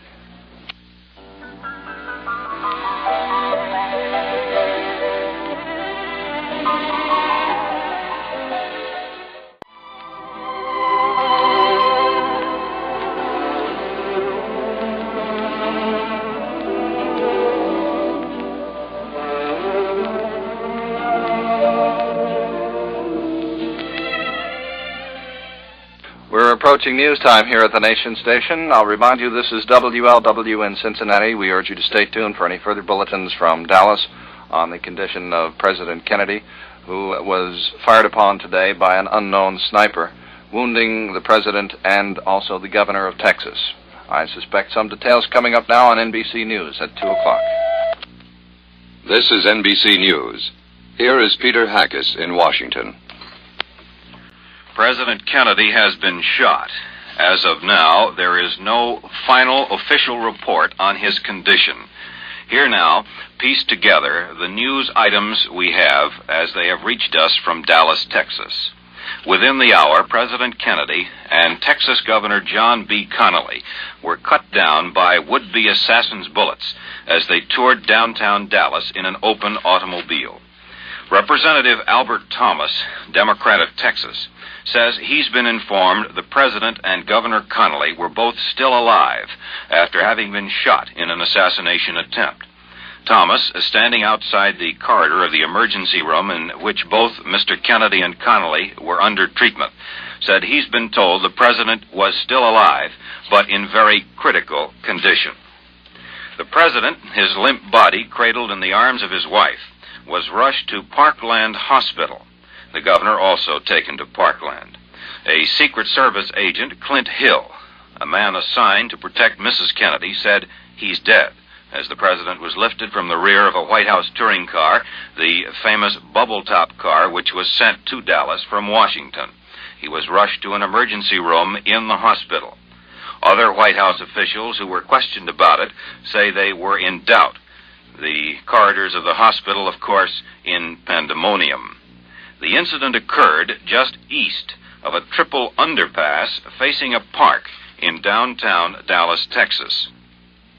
Associated Press reporter Jack Bell reports 3 shots were fired as the presidential motorcade entered a triple underpass in Dallas that leads to the Stemmons Freeway. After the president was shot, the Secret Service waved the motorcade on at top speed to the nearby Parkland Hospital. Here in Washington, the White House press office said at 1:45 p.m. Eastern Standard Time that it has nothing beyond press information on the shooting. Kennedy apparently was shot in the head. He fell face down in the back seat of his car. Blood was on his head. Mrs. Kennedy cried, "Oh no," and tried to hold up his head. Governor Connally remained half-seated in the car, slumped to the left. There was blood on his face and forehead. The President and the Governor were rushed to the hospital as quickly as possible. Mr. Kennedy was to have made a speech at the Dallas Trade Mart, not far from the hospital. Reporters about 5 car lengths behind the chief executive heard what sounded like 3 bursts of gunfire. Secret Service agents in a follow-up car quickly unlimbered their automatic rifles and their pistols, but the damage apparently has been done or had been done. We switch now for a direct report to Robert McNeil, NBC News, Dallas. President Kennedy was shot at today by a gunman from a building along the route as he drove through downtown Dallas. He has been rushed to hospital bleeding. Texas Senator Ralph Yarborough says the president is seriously wounded. Mrs. Kennedy, who was sitting beside him in the open car, was not hurt, but the governor of Texas, John Connally, was also reported wounded. As the shots rang out, 3 shots as the motorcade went by, people screamed and lay down on the grass. Police immediately fanned out over a wide area. They found several witnesses, including a small boy, who said he saw a man in the window of a building overlooking the parade route with a gun in his hand. President Kennedy is now in the Parkland Memorial Hospital. An accurate estimate of his condition has not been given. Congressman Yarborough of Texas says only that the president is seriously wounded. This is Robert McNeil, NBC News, at the Parkland Memorial Hospital in Dallas, Texas. The Secret Service says the president remains in the emergency room. The governor has been moved to the general operating room of Parkland Hospital in Dallas. One Secret Service man was overheard telling another there is no need to move the president because emergency facilities are entirely adequate in the emergency room. 2 Roman Catholic priests have been summoned to the emergency room where the president is. One identified as a Father Huber. Again, the president and the governor of Texas have been shot, both in critical condition in Dallas, Texas. Peter Hackus, NBC News, Washington.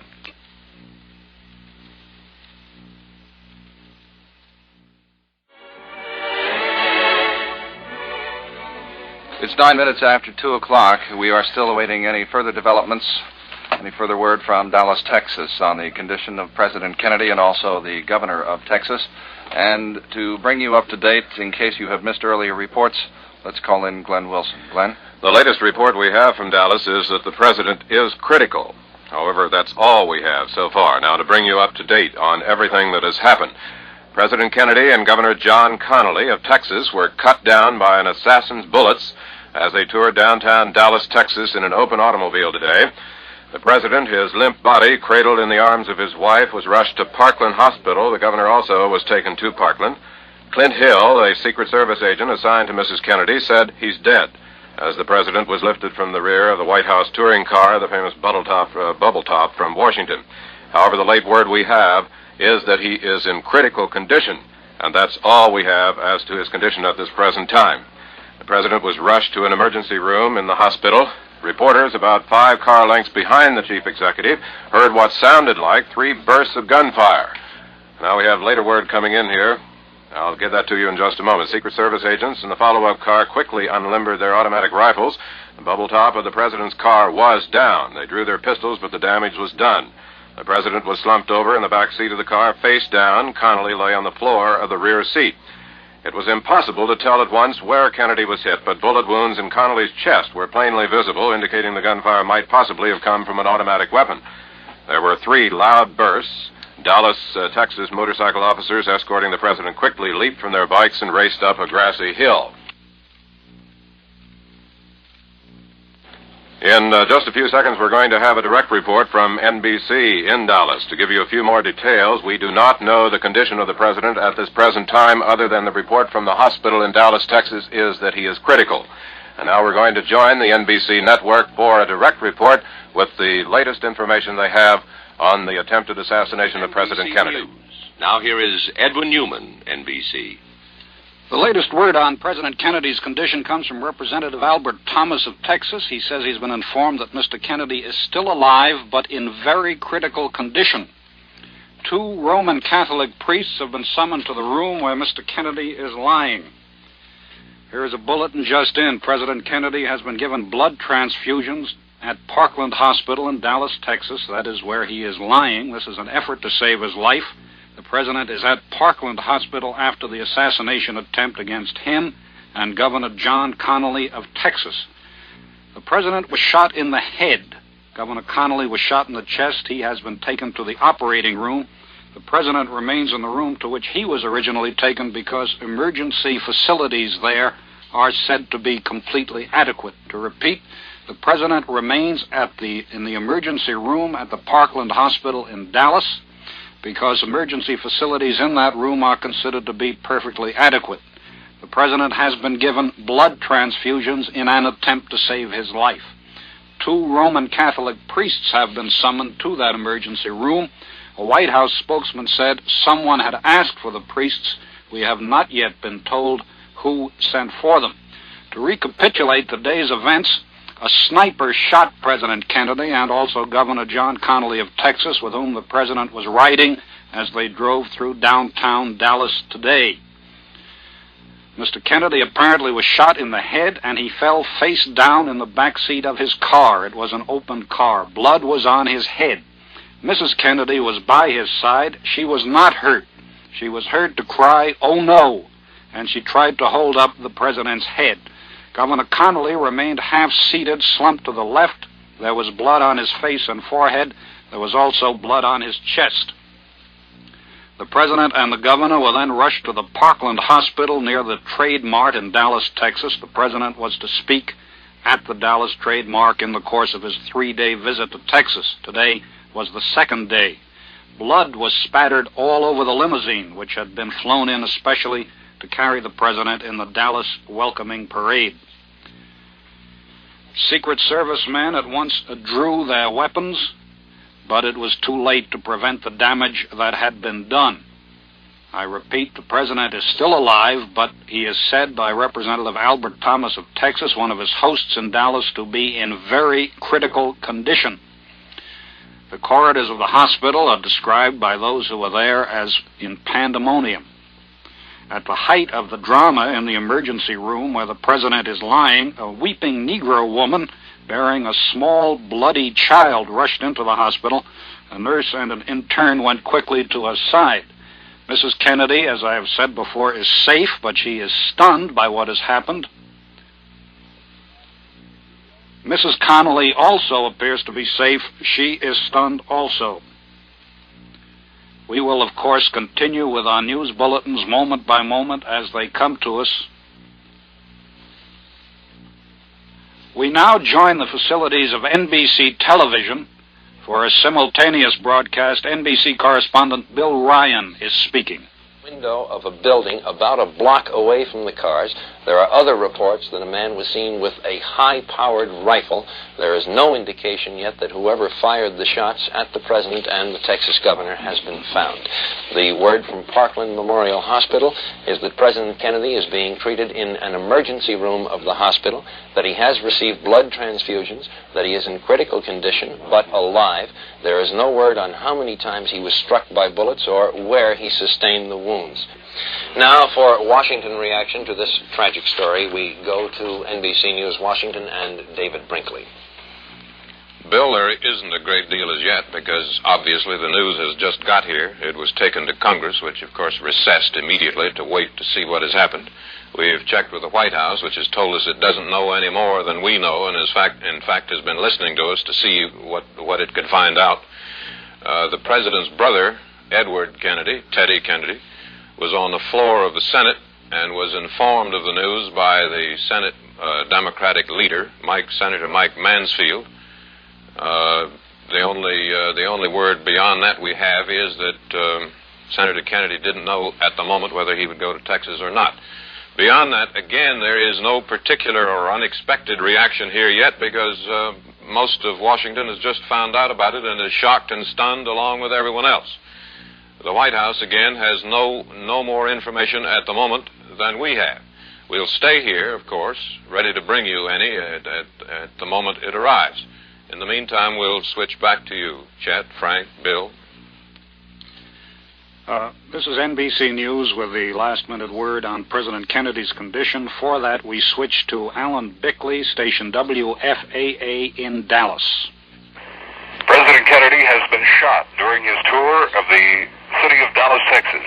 A presidential aide, Larry O'Brien, said he had no information on whether the president is alive, but later reports indicate from Parkland Hospital in Dallas that the president is alive, although said to be critical. This is an unconfirmed report that the president is critical.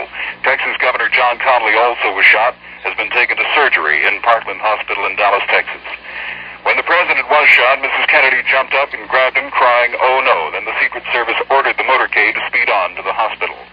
Apparently, from witnesses at the scene, we can deduce that the attempted assassination was committed by a slender, white young man, about 30 years of age, probably from the vicinity of the Texas Book Depository building in downtown Dallas. Police and Secret Service men have now cordoned off that building. The center of downtown Dallas is in a virtual state of siege. They are combing the floors of the Texas Book Depository building in an effort to find the suspected assassin. This is Alan Bickley reporting for NBC News. There has been an unconfirmed report, and I stress an unconfirmed report, that Vice President Lyndon Johnson was slightly wounded during the attempt on President Kennedy. One spectator said he saw Vice President Johnson walk into the hospital holding his arm. That is the first word we've had on that, and we have no official indication that Vice President Johnson has been hurt. To repeat, the latest word we have is that President Kennedy is still alive, but in critical, very critical condition. That word comes from Representative Albert Thomas of Texas, who has been one of the president's hosts during his intended 3-day visit to Texas. The president is in the emergency room. He has had blood transfusions. More blood of that particular type has been called for by the hospital. It is a B-positive blood drawn from the hospital bank. Fresh blood has been called for by the doctors to have it ready if additional transfusions are needed. Governor John Connally of Texas, who was riding with the president and was wounded at the same time that the president was, has been taken to the operating room. Mr. Kennedy continues to be in the emergency room. Facilities there are said to be adequate. We will be back with additional information as soon as we receive it. This is Edwin Newman, NBC News. I beg your pardon, I am told to continue because there is a bit more information. At the hospital in Dallas, police have been quickly posted in the corridors leading to the emergency room. Secret Service agents are on duty and have turned reporters away 40 feet from the door of the emergency room where the president is lying critically ill.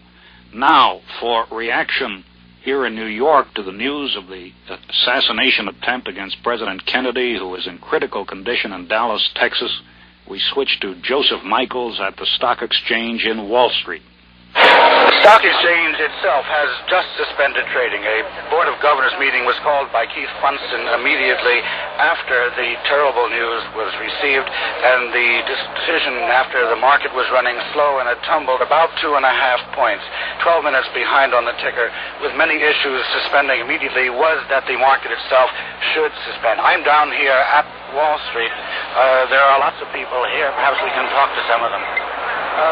Excuse me, but did you hear the news, sir? Not quite. I couldn't hear. I was standing all the way out here. How about you? I didn't hear anything. I just was. Did you know what happened? Yes, I do. How do you feel about it? I don't know. It's shocked. Very bad. Shocked. Terrible shock to the country and everything else. I don't know. It's unbelievable to think something like that could happen. Do you think it's a dangerous thing for us all? I certainly do. Where was the FBI? How do you think the street will react to this, sir? Well, I guess the market will go down. It always does in a tragedy. The vote in critical condition, huh? So we hear, Tone. Do you think this will have any serious effect on the market, sir?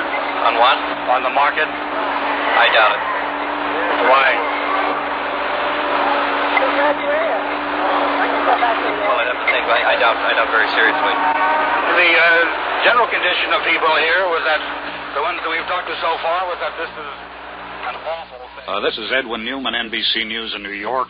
We have an interview with an eyewitness to the shooting of President Kennedy in Dallas. I must repeat now, the president is still alive, but is described as being in very critical condition in the hospital in Dallas. He has been given blood transfusions. 2 Roman Catholic priests have been summoned to the emergency room in the hospital where the president is lying. Now, we're going to let you hear an interview with an eyewitness to the shooting that took place in Dallas a short time ago. What is your name, ma'am? Jane Hill. From Dallas? That's right. And did you see the shooting, miss? Yes, sir. Can you describe what happened? Yes, sir. Can you do that now? They were driving along, and we were the only people in this area on our side, and the shots came from directly across the street from us. And just as the president's car became directly even with us, we took one look at him, and he was sitting there. He and Jackie were looking at a dog that was in the middle of the seat, and about that time 2 shots rang out just as he looked up.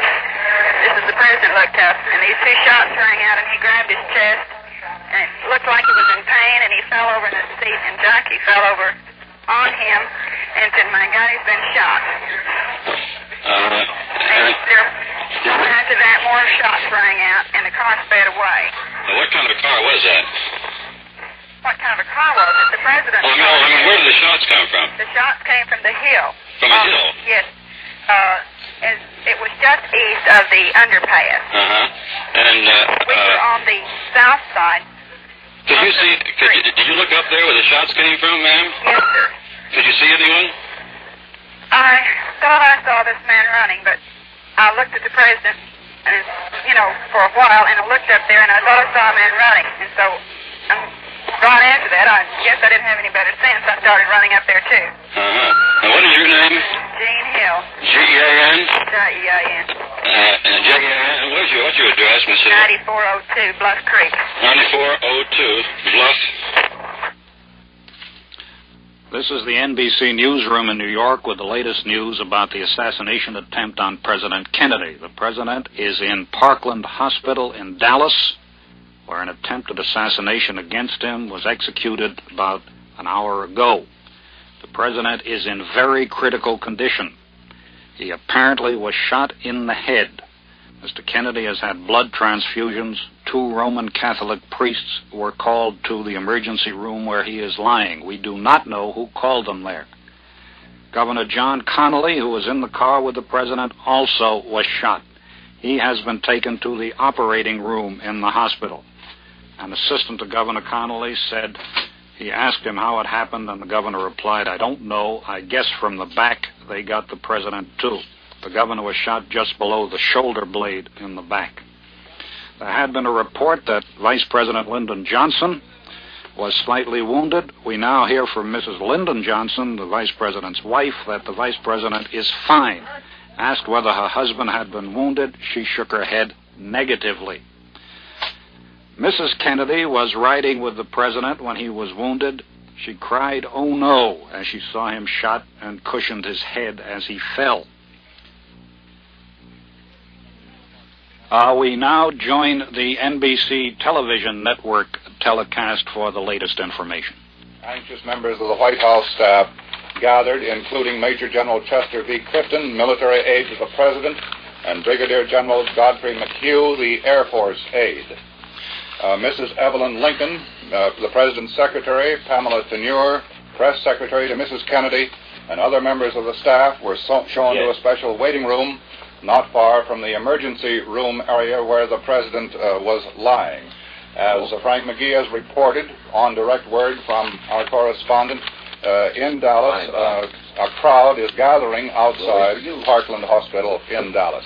There's also this, Chet, repeating what we got from Fort Worth, that sheriff's officers have taken a young man into custody and are questioning him, but there is no indication that any charges have been placed against him. There is no indication that he is directly involved in this attempt on the life of President Kennedy and Texas Governor John Connolly. Bill, I think we have a picture of the President and Mrs. Kennedy as they arrived in Dallas this morning, and I have some fragmentary copy on the first speech which the President delivered in Dallas. This is the picture of the President and Mrs. Kennedy. I think the camera that has you, Chet, is the one that would have to get the picture. I'll hold it up over here. This is the picture of the first family, or the President and Mrs. Kennedy, rather, arriving in Dallas only a couple of hours before the assassination attempt. The first speech that the President delivered in Dallas, speaking in an area where supporters are booming Senator Barry Goldwater's chances for the Republican nomination, the President said that ignorance and misinformation, if allowed to prevail in foreign policy, handicaps the country's security. This was a speech prepared for the Dallas Citizens Council, the Dallas Assembly, and the Graduate Research Center of the Southwest. He did not specifically mention Senator Goldwater by name. The President said, "In a world of complex and continuing problems, in a world full of frustrations and irritations, America's leadership must be guided by the lights of learning and reason, or else those who confuse rhetoric with reality and the plausible with the possible will gain the ascendancy with their seemingly swift and simple solutions to every world problem." Chet, there's also this. In Washington, the two president's brothers, his two brothers, Attorney General Robert Kennedy and his younger brother, Senator Edward Kennedy, are on their way to Andrews Air Force Base. They will fly to Dallas. Additional details from the hospital. Vice President Lyndon Johnson has not been injured in this attack on President Kennedy and Texas Governor Connolly. The Vice President is somewhere in the same hospital where the President is being treated, Parkland Memorial in Dallas. It is reported he is badly shocked by the shooting, that doctors are trying to keep him as quiet as possible, and that he is under heavy Secret Service and police protection. It's also noted that throughout the trip in Texas, when the President and the Vice President have been in the same motorcade, they have been kept in separate cars, a precaution against just such an attempt as was obviously made today. Chet? I referred a moment ago and read an excerpt from the speech which President... This is Edwin Newman in the NBC newsroom in New York. This information from Dallas. President Kennedy was given the last holy rites of the Roman Catholic Church today. That was, of course, after he was shot down by a would-be assassin while he was riding in a caravan through downtown Dallas. A Catholic priest who helped perform the last rites said he did not believe the president was dead. The Catholic priest, in other words, said he believed the president was still alive. The priest left the emergency operating room at Parkland Hospital, where the president is lying, and walked out of the hospital.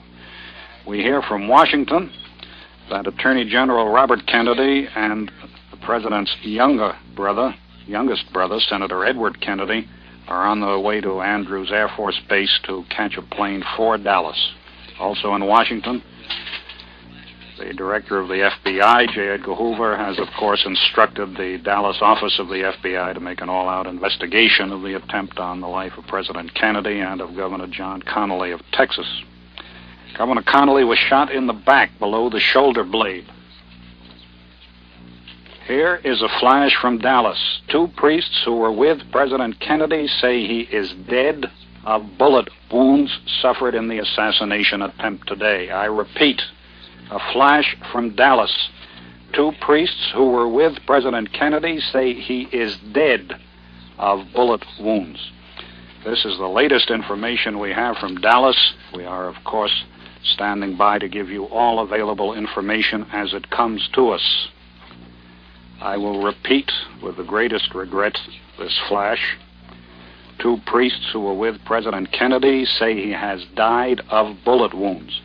Now we join the NBC television network for the latest news. Now, there apparently is word that this AP flash, this report from the 2 priests, that the president has died of bullet wounds, is confirmed. We will attempt now to get to station WBAP-TV in Fort Worth, Dallas, for confirmation. We go to newsman Tom Murphy. Substantiating this, but not confirming it, is a report about 5 minutes ago by the Dallas Police Department to all of its officers that the president had died. Some 3 to 5 minutes later, the AP flashed that 2 priests at the hospital say the president is dead. Charles Murphy, returning now to NBC in New York. Word from 2 sources. Again, it is not... Bill, excuse me. We have NBC's Bob McNeil on the line now with a report. Please go ahead, Bob. White House Press Secretary Malcolm Kilduff has just announced that President Kennedy died at approximately 1 o'clock Central Standard Time, which is about 35 minutes ago. After being shot at. After being shot. By an unknown assailant. By an unknown assailant. During a motorcade drive through downtown Dallas. During a motorcade drive through downtown Dallas. The president died. The president died. Approximately 25 minutes. Approximately 25 minutes. After the attack took place. After the attack took place. He had been rushed, bleeding and unconscious. He had been rushed, bleeding and unconscious. To the Parkland Memorial Hospital in Dallas. To the Parkland Memorial Hospital in Dallas. And was given blood transfusions. And was given blood transfusions. About 15 minutes ago. About 15 minutes ago, reports NBC's Bob McNeil from Dallas, to whom I'm talking now. A priest emerged. A priest emerged. After having given the president. After having given the president. The last rites. The last rites. Just before the announcement of the president's death was made. Just before the announcement of the president's death was made. Vice President Lyndon Johnson. Vice President Lyndon Johnson. Emerged grim-faced. Emerged grim-faced. And was driven off with a police escort. And was driven away with a police escort. To assume. To assume. The constitutional responsibilities. The constitutional responsibilities. Of the presidency. Of the presidency. A casket. A casket. Has just been brought into the emergency ward. Has just been brought into the emergency ward. Of this hospital. Of this hospital. For President Kennedy. For President Kennedy. The attack took place. The attack took place. As the president was just completing. As the president was just completing. What amounted to. What amounted to. A triumphal drive. A triumphal drive. Through downtown Dallas. Through downtown Dallas. Encountering the biggest. Encountering the largest. And in some ways the most friendly crowds. And in some ways the most friendly crowds. Of his 2-day Texas tour. Of his 2-day Texas tour. Dallas police. Dallas police. Had put into effect. Had put into effect. The most stringent security precautions in the city's history. The most stringent security precautions in the city's history. Because they had anticipated. Because they had anticipated. There might be some demonstrations. there might be some demonstrations against President Kennedy, like those which marked the visit similar to those which marked the visit of UN Ambassador Adlai Stevenson on October 24th. Mrs. Kennedy, who was sitting beside the president, in the open car, was not hurt. However, the governor of Texas, John Connally, who was also in the car, was wounded reportedly in the chest. And more blood. Further supplies of blood. For transfusions for the governor. Have just been brought into the hospital. The shooting came. According to witnesses. From the second floor. Of a building called the Texas School Book Depository. Which is about 100 yards. From the tree-lined parkway. On which the president was driving when the shooting occurred. 3 shots were heard. Frank, that's about all I can tell you at the moment. Bob, thank you very much. We'll keep the line open. Okay, we'll keep the line open. That was a report from NBC's Robert McNeil at the hospital in Dallas, Texas, confirming by way of word from the White House press secretary that President Kennedy is dead. The death, according to Malcolm Kilduff, who was acting as the president's secretary on this trip, came roughly 39 minutes ago at about 1 o'clock Dallas time. There is further word that Vice President Lyndon Johnson was taken from the hospital and he was not wounded. He has been taken from the hospital off to a secluded place. He will assume the last rites were administered to President Kennedy by Father Oscar Huber of Holy Trinity Church in Dallas. Of course, at this point, the information that comes to us is fragmentary. It has all to be pulled together. There was an eyewitness description of the scene from a man who was 15 feet away when the president was shot. This man is Charles Brehm, B-R-E-H-M. He said the president was waving and the first shot hit him and that awful look crossed his face. The president died 44 minutes ago, 1 o'clock Central Standard Time in Parkland Hospital in Dallas, the result of an assassination attempt against him as he was riding through the streets of Dallas in a car with his wife, with Governor John Connally of Texas, and with Mrs. Connally. Mrs. Kennedy and Mrs. Connally are safe, though the last word we've had describes both of them as stunned. Governor Connally was wounded. He was shot in the back below the shoulder blade, was taken to the emergency operating room. Vice President Lyndon Johnson, who was not injured and who was riding in a separate car from that in which Mr. Kennedy was riding, was taken from Parkland Hospital under heavy police escort. He is to be sworn in as the next president of the United States. This attempt on President Kennedy's life was the third within 30 years on an American president. President Franklin Roosevelt was shot at when riding in an open car in Miami with Mayor Anton Cermak of Chicago. The president was not hit. Cermak died. President Truman was shot at when he was in Blair House in Washington. He was not hit. President Kennedy was shot at today and was killed.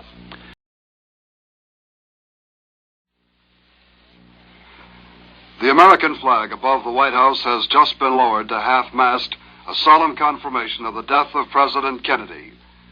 As the flag was lowered, large numbers of people outside the White House noted the flag flying at half-mast. Most of them did not know what had happened. They talked to the White House guards, who had then informed them the President of the United States is dead. Large numbers of people out there now, probably about 400 or 500. They're standing, watching the activity as limousines come into the west side of the White House. Senator Hubert Humphrey arrived about 20 minutes ago. Reporters are still coming in, photographers. There's been contact with various congressmen, but still nothing more official about plans for President Lyndon Johnson to assume the office. This is Robert Goralski, NBC News at the White House.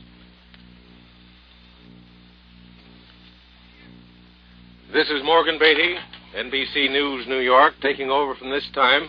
There's considerable confusion as to exactly where these rifle shots came from. As we could tell from our report down in Dallas from our own staff man, it's not clear whether or not they came from a building or from an area close to the underpasses, a triple group of underpasses, or whether it came from a building. Now, Senator Yarborough of Texas is giving us this kind of information. These are quotes. These are quotes from the senator just right after the assassination occurred. You could tell, he said, that something awful and tragic had happened. He said, I could see a Secret Service man in the president's car, leaning on the car with his hands in anger, anguish, and despair. I knew something tragic had happened. Yarborough had counted 3 rifle shots, others have said there were 2, as the presidential limousine left downtown Dallas through a triple underpass. The shots were fired from above. Now, that we're sure of. Possibly from one of the bridges or from a nearby building. That's the senator's view. But another witness, television reporter, said he saw a gun emerge from an upper story of a warehouse commanding an unobstructed view of the presidential car. We've already had fleeting references to this warehouse building and a gun emerging from a window. So, you see, we still don't have enough information, and there are people under arrest. The sheriff's office in Dallas has several persons under arrest. And, of course, the standard report is that they have a white man, about 30 years old, under arrest, and a rifle has been recovered from the scene of the shooting, and it was a foreign-made rifle. Of course, this kind of reporting is very difficult at this time. The police themselves are busy trying to organize, along with the Secret Service and other government agencies, the Federal Bureau of Investigation. John Edgar Hoover has issued orders to his men to cooperate, and they have not yet coordinated all of the information they have. But it's quite certain that they have a great deal more information about the assassination of President Kennedy than they are revealing at this time. And now we switch to John Lavacek in Miami. Wlw-Radio has just broken into its regular news broadcast with a bulletin and is broadcasting the news of President Kennedy's death to the Cuban people. The radio announcer, a woman, is broadcasting the regular United Press International dispatch from the United States. She is detailing all of the information she has at this time. This is John Lavacek, NBC News in Miami. It's also clear from the reports we have that the Secret Service agents assigned directly to the president, that is, the men in the car or around the car with him, were almost certain he had been killed from the beginning. The president was shot, we can now either repeat or confirm, through the right temple, and the bullet went cleanly through his head. The White House physician has now stated it was a simple case of a bullet straight through the head. At least one Secret Service man at the entrance of the hospital kept murmuring.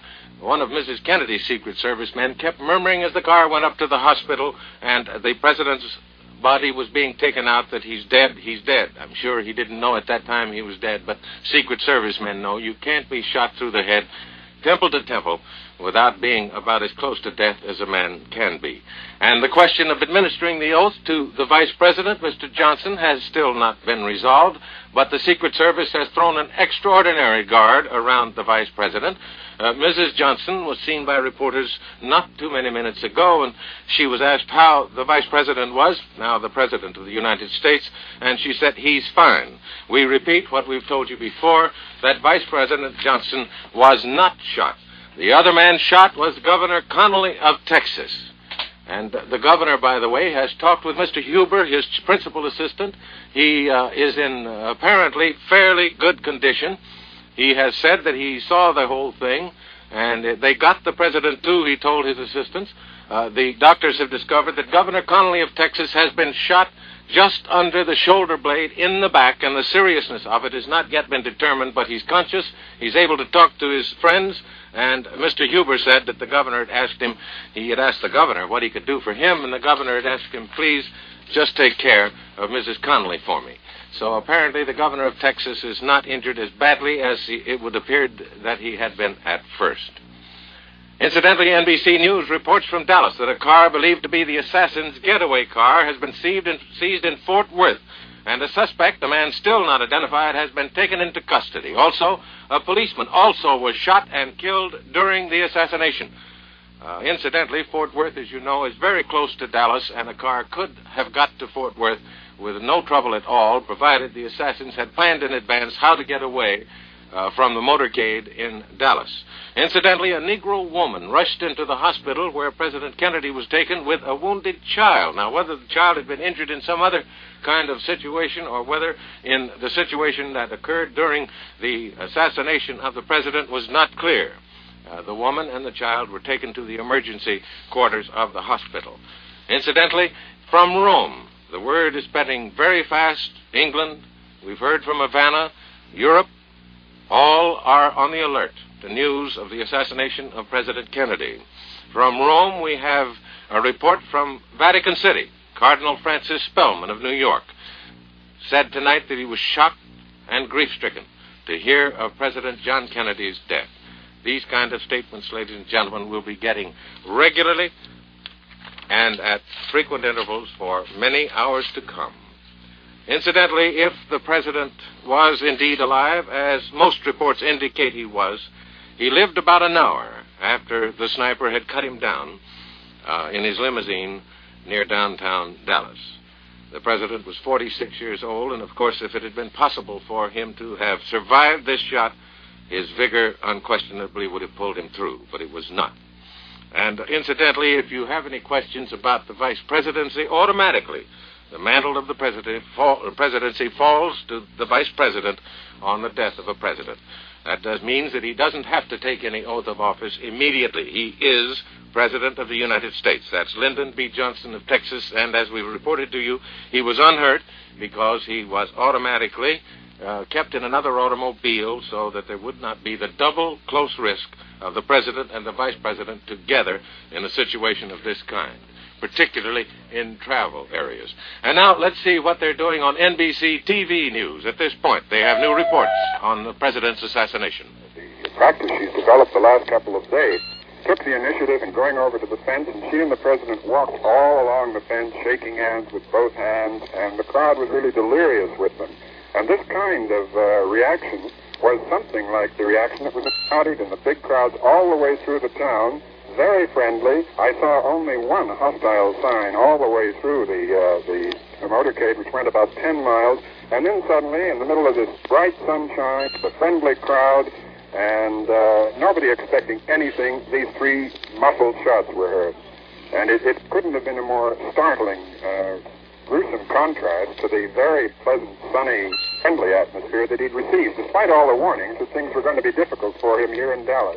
Why was that, Bob? Because of Adlai Stevenson's recent visit? Well, this had been the thing that made the police worry, and Dallas got such a bad name around the world after the attack on Stevenson that the authorities were determined that there would be no repetition of this. You remember the ambassador was, someone spat on him and someone hit him over the head with a poster.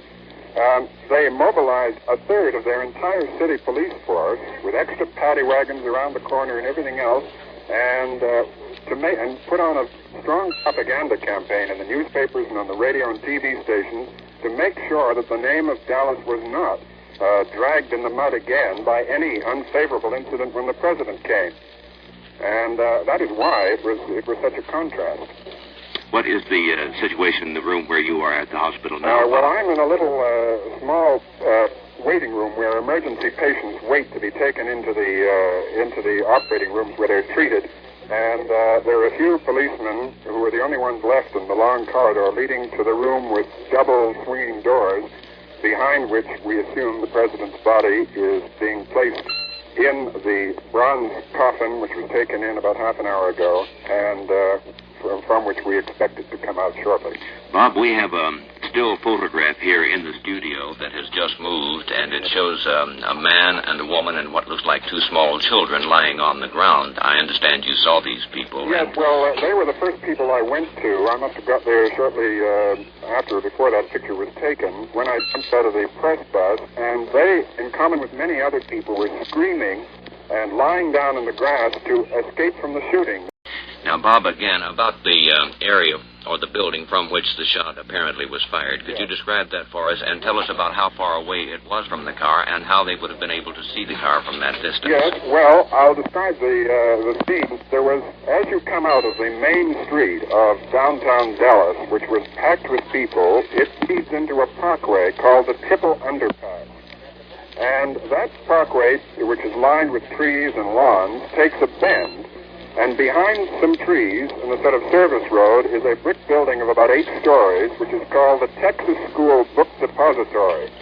I now, see. So according to witnesses, 2 of them who I talked to and the police talked to, say they saw a man with a gun in the, one said the 2nd floor, another one said the 4th floor, a window of that building. Now, from either floor, Frank, he would be able to see over the low trees to about 100 yards away where the president's car was. An unobstructed view, Bob? I would think so. I was not able to go up to either of those windows, so I couldn't see for myself, but looking at it from the ground, it looked as though it would be.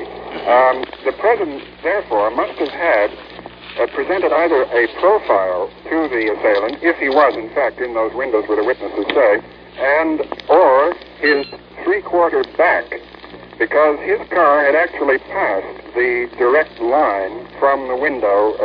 You see, the way it went is the car would have approached the window head-on, then turned left and gone down a slight decline under the underpass. Just a moment, Frank. Yes, Bob.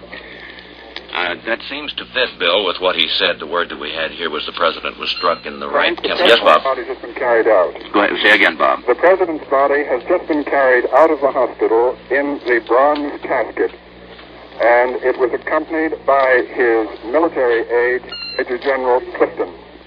And it has been placed in an ambulance.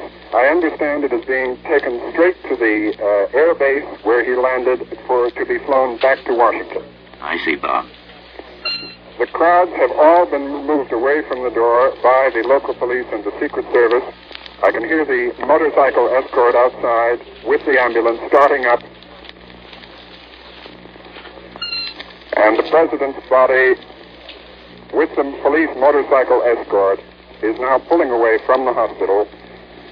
It is about 1.5 hours since he was shot. The president has been dead for about 1 hour and 7 minutes. Vice President Lyndon Johnson, who is now constitutionally the president, left immediately after the president's death was confirmed, and with a police escort went off to the airport, presumably to go straight to Washington to assume the constitutional responsibilities of the president. Bob, returning to your earlier narrative, you had just taken us to the point where the president's car had turned, and I was about to ask. Now, there were 3 cars behind him with Secret Service and several Texas congressmen, and then I was in the first press bus, the front of the first press bus, which came behind those. And just as we turned the corner, about 40 feet behind the president's car, I heard 3 shots. Now, Bob, was the president seated or standing at that time? The president was seated because there were very few people at that point. It was a thin crowd at that exact point. Most of the crowd had been concentrated a few hundred yards back. The president was seated, Mrs. Kennedy was seated, but when I heard shots, I saw people fall to the ground and was not looking for the moment at the president. The car immediately disappeared under the underpass and speeded up to go straight to the hospital.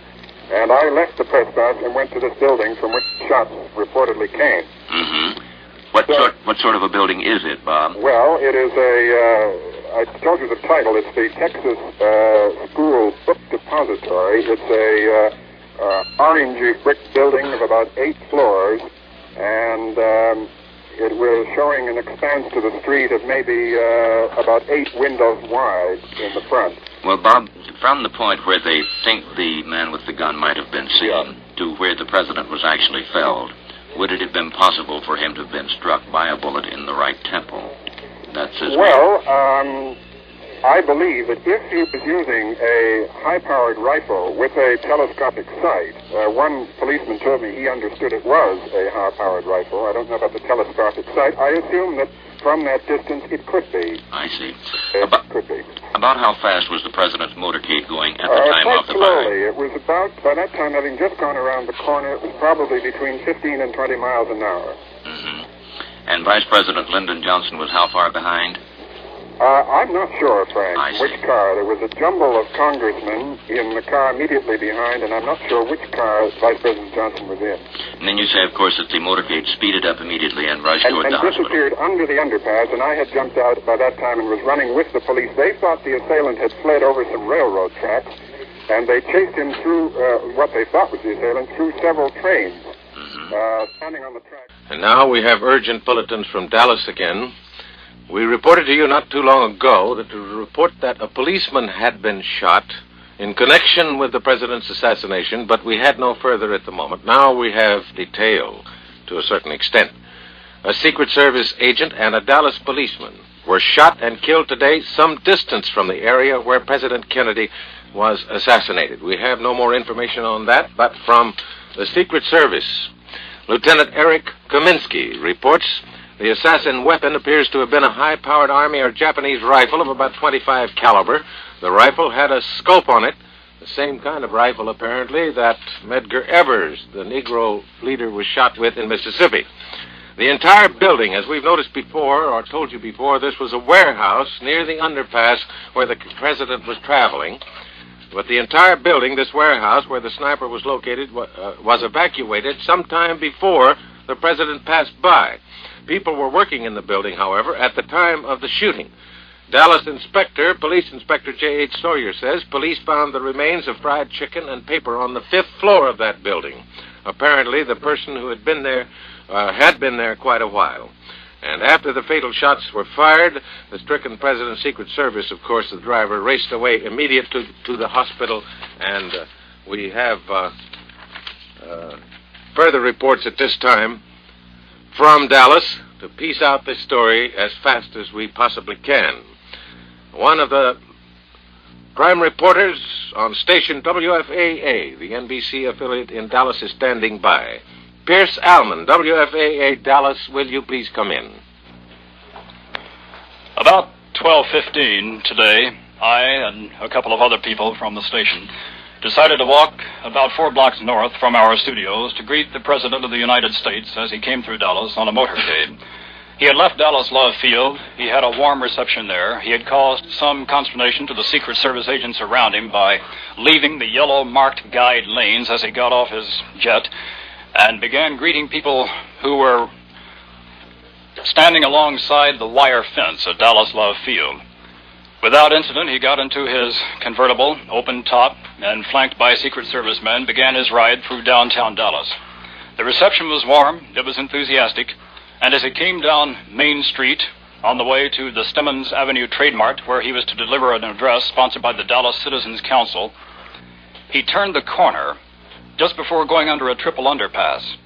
I was standing at the corner of Elm Streets and Houston Streets here in Dallas, Texas, and as he turned, I couldn't help think to myself how vigorous, how healthy he looked. He was tanned. He seemed to be feeling good. He was waving to the crowd. I began applauding like the rest, and the man to my right and the woman to my left. She commented on Jackie's lovely dress. And suddenly we heard a reverberating explosion. My first thought was not to look at the president. I guess the thought that anybody would take a shot at the President of the United States didn't even go through my mind at the time. I rather looked around as if to say, well, someone has fireworks and it's in pretty poor taste at this moment. The President ducked, at least that's what it looked like to me. I thought this was a natural reaction. I didn't realize at the time that he had been shot and was slumping. There were 3 shots fired. They were spaced. They didn't seem to come from any automatic weapon of any kind. Rather careful and deliberate aim. A Secret Service man was killed. No one seemed galvanized into instant action. Everyone was rather stunned. And suddenly, the Lincoln convertible sped away at top speed, and guns appeared on everyone around. The police came around, flinging us to the ground, saying, hit the dirt. And they began not returning fire because of the crowd, but rather looking for someone at which to shoot. I ran, along with a few other people, over to the top of a knoll, which was just north of the site. It was about 20 feet. Everyone seemed to be running in that direction. Very foolish people, now that we look back on it. But we couldn't see anything, though. There's a large building, about 7 or 8 stories, on the corner of Elm and Houston Streets. It's a Texas school book depository. It prides itself on being the largest in the state. It has several floors that are not used too often, that stack dusty books. And we wondered to ourselves at the time how it was possible to cover all the open windows in this building as well as all the open space around. How the Secret Service, how the FBI men, how the county sheriff's officers, and how the Dallas police officers could do this. Well, evidently they could not successfully. We went into the Texas School Book Depository building. The president, as he left the scene, was stretched out on the turtleback of this car, and he was holding Jackie, or I guess Jackie was holding him. It took him about 5 minutes to get to Parkland Hospital, and I didn't learn that he was dead until I got back here to the station. The reaction, I think, among the crowds who are now standing around streets in downtown Dallas, tuned into their radios, they're just standing around. Nobody's really saying much except it's just unbelievable. And why? And I guess we'll never know the answer to that. I guess maybe we will, too. And if we don't know it, unfortunately, our, shall we use the word colleagues from Moscow are already saying why the President of the United States was shot before they have even the slightest idea. From Moscow, the Soviet news agency TASS reports that the President of the United States was shot in Dallas, Texas, and died later, and it adds an attempt was made on his life by persons believed to be among extreme right-wing elements. As usual, the Moscow reporters go off half-cocked and they make everything fit their social philosophy. They may turn out to be right, but that will be merely an accident because, as we have heard from Pierce Alman, WFAA in Dallas, at the moment nobody knows exactly how or why. Reaction is coming in from around the world continually. Reaction from the Pope. He has taken note of the death of the President of the United States with sadness. And from Cardinal Spellman of New York. And here in New York City, where President Kennedy frequently visits, we have Joseph Michaels. He's at City Hall in New York. Morgan, I'm near Trinity Church. Trinity Church, the famous Trinity Church at the head of Wall Street. This was a huge blow to everyone. The stock exchange closed at 2:09, closed by the Board of Governors when the floor was in a chaotic condition. Perhaps you can hear the bells behind me now. Trinity Church's bells are ringing again. Our reaction is not from presidents or heads of church, but from his fellow citizens, among them first a young Negro. Losing Kennedy is like losing a father, because he's been like a father to everyone in this nation. And it hurts everyone in this nation. We're going to miss him very much. I don't know why they did it. Kennedy didn't do nothing to nobody. On the contrary, he tried to help everybody in this home. For everybody, he tried to help as much as he can. I don't know why and how they could do anything like this to him. Sir, what will it do to business? Well, I don't think it'll affect business at all, sir. I believe that we had a great president who is doing a lot for business, and I believe that he set a trend that Americans will recognize and follow, and I think, if anything, it will help us become more dedicated to helping our businesses and helping our nation. What will it do to the causes that he believed in? Well, I believe the causes that President Kennedy believed in are the causes that all Americans believe in. Whether or not someone said they were a Kennedy man prior to this, I'm sure that we all join today in grieving for him and in recognizing that he had at his heart the hearts of all Americans, and that he was striving to accomplish for this nation what we all would want to. White House Secretary Malcolm Kilduff said the president's body would be flown to Washington this afternoon, almost immediately. The Dallas Sheriff's Department says a rifle has been found in a staircase on the 5th floor of that warehouse building near the scene of the assassination. And now we have confirmation of exactly the kind of weapon. It was a 7.65 Mauser rifle. German-made Army rifle, had a telescopic sight with one shell left in the chamber. 3 spent shells were found nearby. As you've noted before, we've had reports that there were either 2 or 3 shots. The police credit 3 shots with being fired, and incidentally, the 3rd shot apparently struck Governor Connally of Texas because he was wounded in 2 places. One place is, of course, of no importance, but the wound in the back under the shoulder blade is the one for which Governor Connolly of Texas is now being operated on. His condition is still serious, although his physicians feel that the vital points, his pulse, his reaction generally mean that he may well pull through. We have a bulletin from New York now. The League of New York Theaters announces that all Broadway theaters will be closed tonight. Willard Keith, spokesman for the League, says all League members' shows on the road also will be closed tonight in the beginning of the period of mourning for the death of the President of the United States.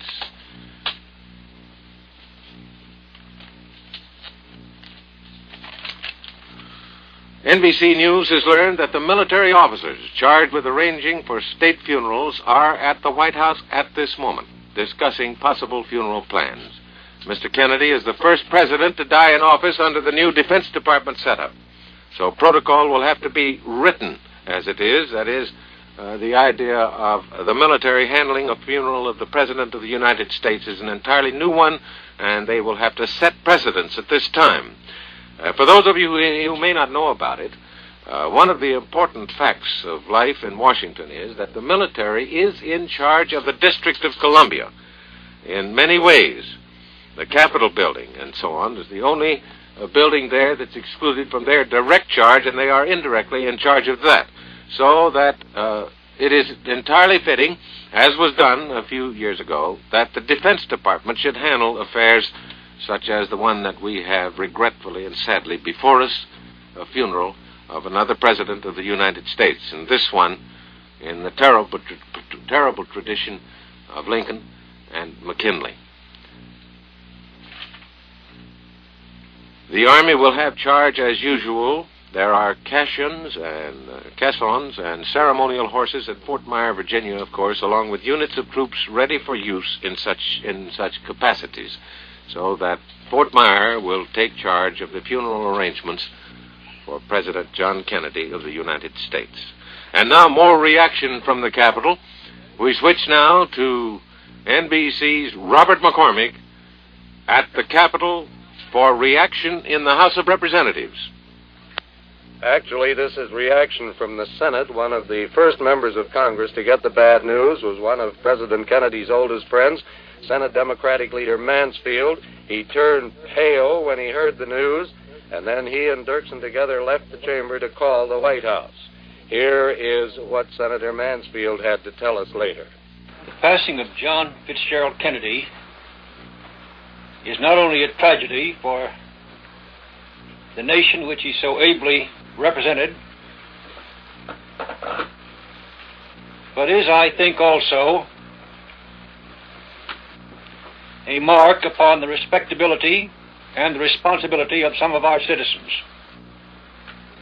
This good, this decent, this kindly man, this harassed man who had so much on his shoulders and received from some people so little in the way of support in return, this man is now gone to his reward. And I will miss him as a personal friend. The nation will miss him as a great president, and the world will miss him as a great leader. One of the fondest memories I can recall is the cooperation and the support which the distinguished senator from Illinois, Mr. Dirksen, the minority leader of the Senate, gave to the President of the United States, a Democrat, time and time again when the interests of the nation were at stake. And I know how grateful he was to you for the many contributions you made, and I'm just as grateful, and the nation is too. Words are useless to express one's true feelings at a moment like this. A person's perplexity is just too great in a tragic moment like this. That last voice was Senate Republican leader Dirksen. This is the nation station, WLW in Cincinnati, your Clear Channel service. Ironically, the chair of the Senate was occupied by the president's brother when the president was shot. Senator Edward Kennedy had been presiding over a rather dull session, A Richard Riedel, who mans one of the doors to the Senate lobby, brought the news into the Senate of what had happened and had the terrible job of telling Senator Kennedy that his brother had been shot. And here is Mr. Riedel's story. Richard Riedel, which you already given my name. Press liaison, which means contact between the Washington correspondents, members of the press gallery, radio, television correspondents, White House news photographers, and the periodical press, with the senators on the floor, arranging appointments, asking them questions.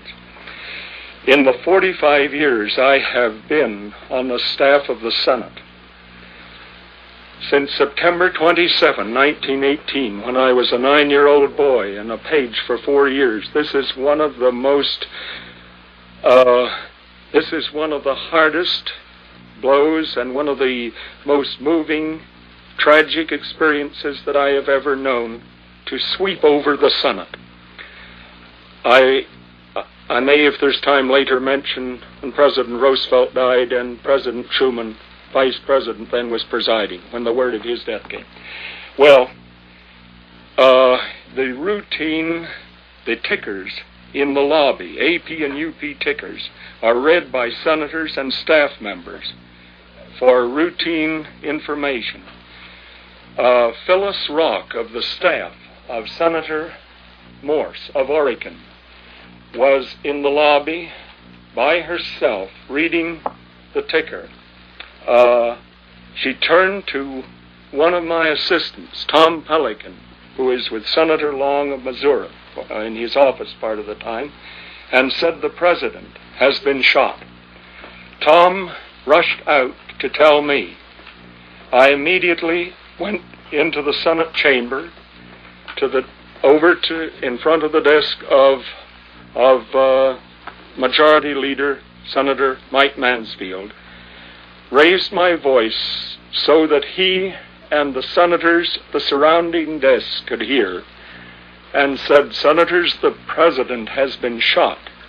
It, of course, was like a shock wave, a jolt.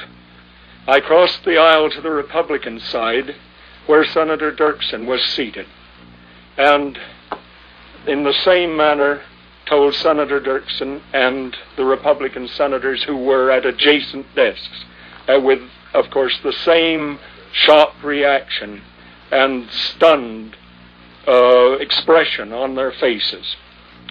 I then happened to recall that a few moments before, the president's brother, Senator Edward Kennedy of Massachusetts, was presiding over the Senate. I turned and he was still occupying the chair. I knew that someone would have to inform him. And I thought I might as well. It was a very difficult job because of the family relationship as well as the friendship of the senators to the president. I rushed up to the chair and said, Senator Kennedy, your brother, the president, has been shot." He gave a jerk to his body tensed, but he was absolutely calm. And as I recall, Senator Kennedy, then presiding over the Senate, when he heard this awful news, said no. And that was all. In an orderly manner, he gathered up the papers on his desk that his routine office work that he brings when he presides over the Senate, so that he can conserve the time, the long hours presiding over the Senate by working at his office work. I walked off the rostrum with him with my arm around Senator Kennedy, patting his shoulders, and said, "Senator, if there's anything any of us can do, let us know. My own suggestion would be that you contact the Air Force and have them rush you out to Texas to your brother's side in a military jet." Well, of course, that turns out now to be unnecessary because the president's body is being flown back to Washington and it's expected to arrive there at 5:30 p.m. And in that connection, we can report that President Johnson is expected to take the oath of office as President of the United States aboard an airliner before flying immediately back to the nation's capital. The entire Kennedy party, of course, is flying back immediately to Washington. And from Dallas, the mystery concerning exactly how and why this assassination occurred seems to increase rather than decrease with the passing of time and the gaining of more information. The Dallas Police Department has arrested a 24-year-old man, Lee H. Oswald, in connection with the slaying of a Dallas policeman shortly after President Kennedy was assassinated. The man is also being interrogated to see if he had any connection with the slaying of the president. Oswald was pulled screaming and yelling from the Texas Theater in the Oak Cliff area of Dallas. He brandished a pistol. Officers took it away from him after a scuffle. Police officer M.N. McDonald, who was cut across the face in the scuffle, quoted Oswald as saying after he was subdued, "Well, it's all over now." That may or may not mean anything in connection with the assassination of the president. A large crowd was congregated around the theater and witnessed the arrest. Police had to hold the crowds back because many apparently connected the arrested man with the slaying of the president and wanted to get at the man. The officer who was slain earlier was J.D. Tippit. He'd been killed by a man answering the description of Oswald in the neighborhood a short time before. Tippit had been slain with a pistol. As you know, the assassination of the president was accomplished by a German Mauser 7.65 rifle. Robert Kennedy has left his Virginia estate, his Virginia home, for the airport to fly to Texas. But whether or not he was intercepted at the airport and told to remain in Washington, we do not know. And we also repeat to you that the identity of the assassin of President Kennedy, or assassins in case there were more than one, is not immediately known. We do know that he was shot from the 5th floor of a warehouse opposite the highway where the tragic event took place.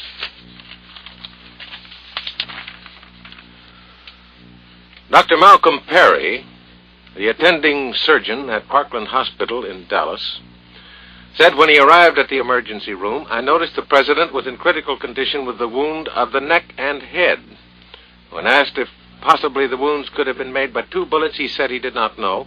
He said immediate resumptive measures were taken, and Dr. Kemp Clark, chief of neurosurgery, was called along with several other members of the staff. Dr. Perry said they arrived immediately, but at this point the president's condition was critical and moribund, meaning that he was dying. A tracheotomy was performed to assist the president's breathing. The doctors said an oxygen machine was used, and an electrocardiograph machine was attached to record any heartbeat. When asked to specify, Dr. Perry said the entrance wound was in the front of the head. Before, we'd been told it was from temple to temple. Well, of course, that could be in front of the head. Eisenhower.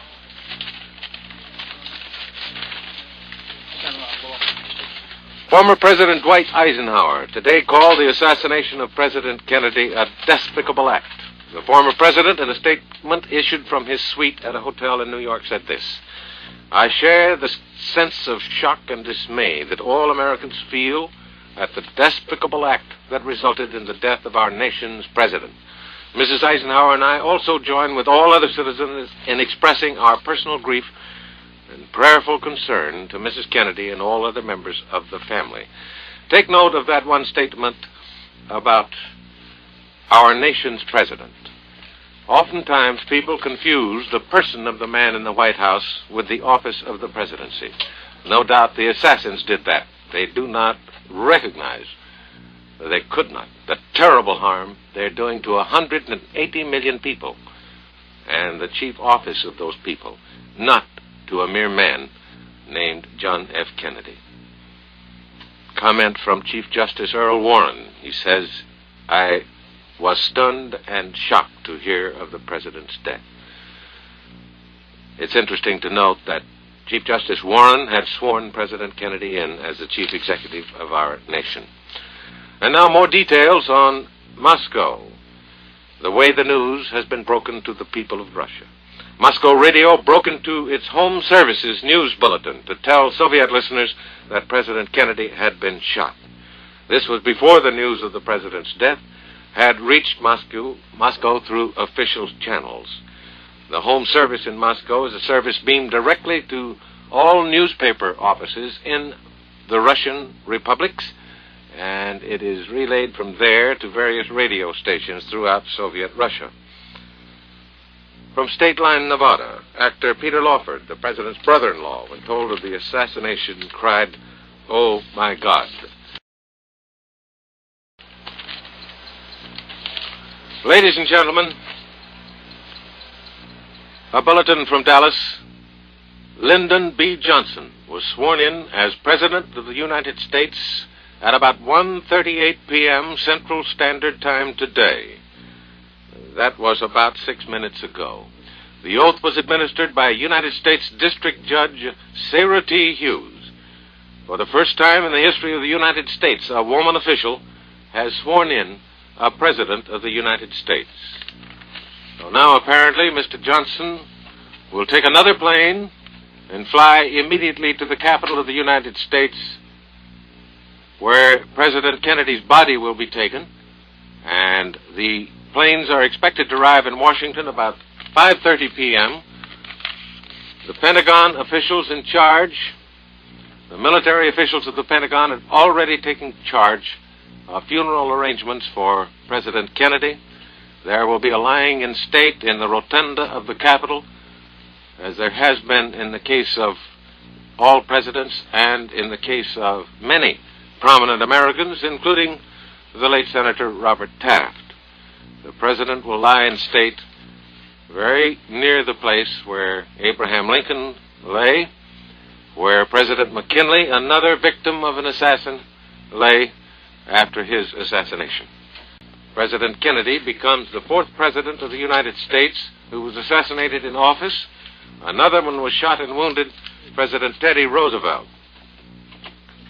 And now for more on European reaction. We've already told you that Prime Minister Hume of Great Britain and several members of his cabinet have been informed of the death of the president. They've been kept in steady touch with the situation from the moment the shot was fired in Dallas to the death of the president and beyond.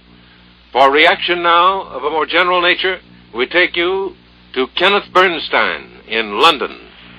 Ken, are you there? Yes, Morgan. Would you give us European reaction, and then let's discuss this matter? Well, European reaction, as far as it's seen from London, ranges from the man on the street who is stunned to the Queen of England, who we may assume feels the same as the rest of us. The Queen was informed immediately as soon as the news was received. She is to issue an official statement from Buckingham Palace very soon. The Prime Minister, Sir Alex Douglas Hume, is driving back to London. He was at dinner 40 miles out of town. He left the dinner table and is coming back to London. We have an official statement from Downing Street which says, Prime Minister has learned with the most profound shock and horror of the death by assassination of the President of the United States. The Prime Minister will have more to say later. He's going on radio and television later tonight, Morgan. Incidentally, Ken, we will mix bulletins in with your report to us. We've just reported before that President Johnson had taken the oath of office. For the record, historically, he took the oath aboard the presidential plane at Dallas's Love Field. Now, will you come in again, Ken?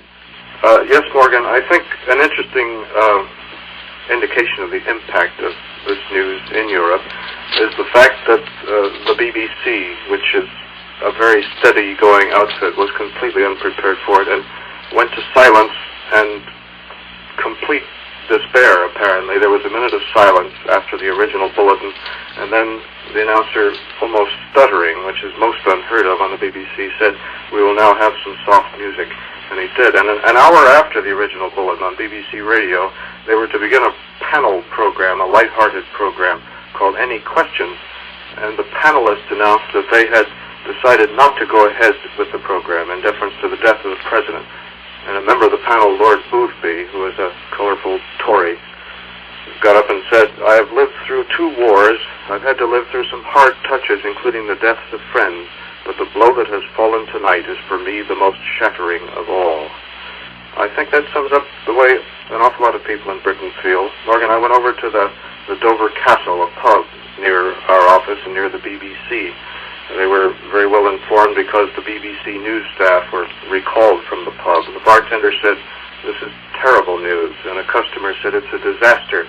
And another customer came up to me, and he started to speak, and it looked as if he just didn't know what to say, but he looked at me so sadly as if, "I'm so sorry."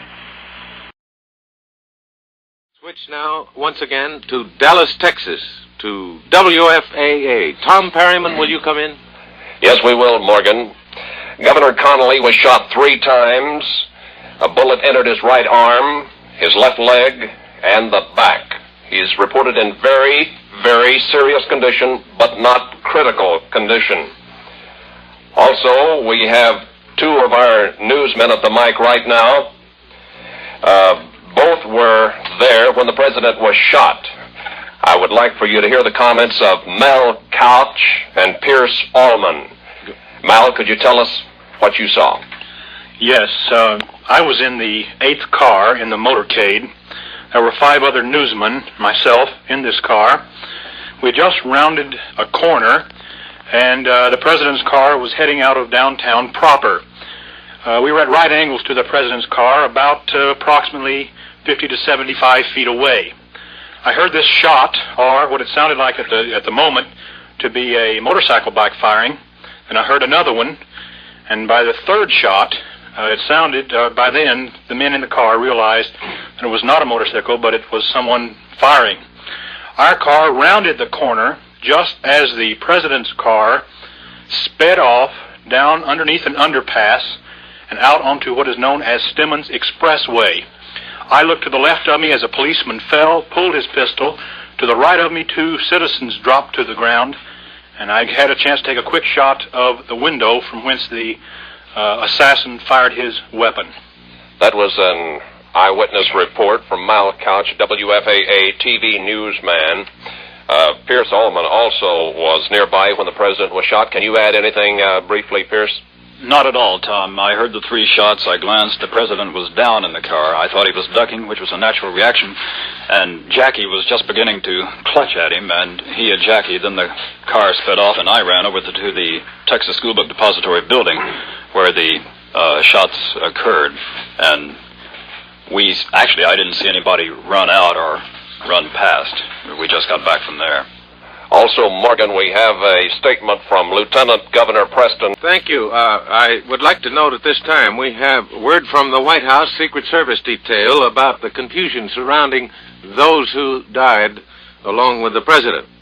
The White House Secret Service detail denies that any Secret Service man was killed in the Dallas assassination. Now, that's the report that's been bothering us from the beginning of this report to you on the assassination of President Kennedy, because we did know and had confirmation that a Dallas policeman had been shot, and of course the man apparently connected with that has been arrested in a theater.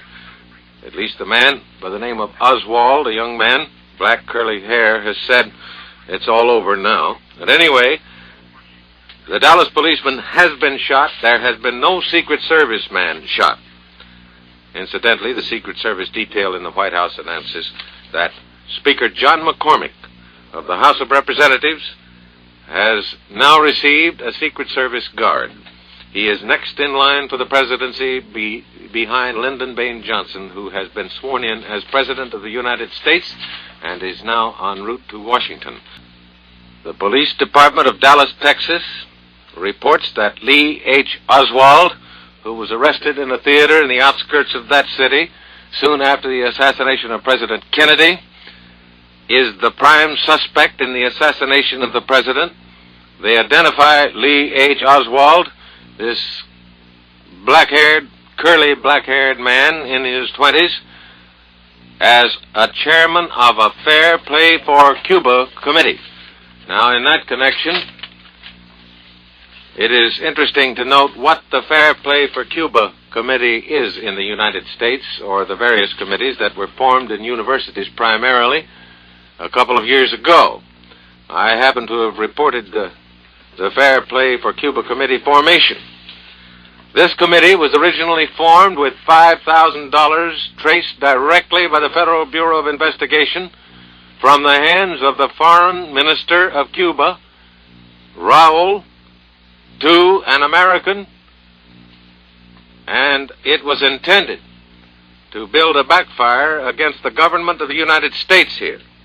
Now, this does not indict all fair play for Cuba committees, but the fact is that Fidel Castro was the father of the fair play for Cuba committee idea in the United States, and the proof is complete and absolute from beginning to end. So we repeat the bulletin just received from Dallas, Texas. Lee H. Oswald, a young man in his 20s, black curly hair, was arrested in the theater in Dallas as the prime suspect in the assassination of President Kennedy. He scuffled with the police. He wounded one of the police. And when he was finally subdued, after a pistol was taken away from him, he said, well, it's all over now.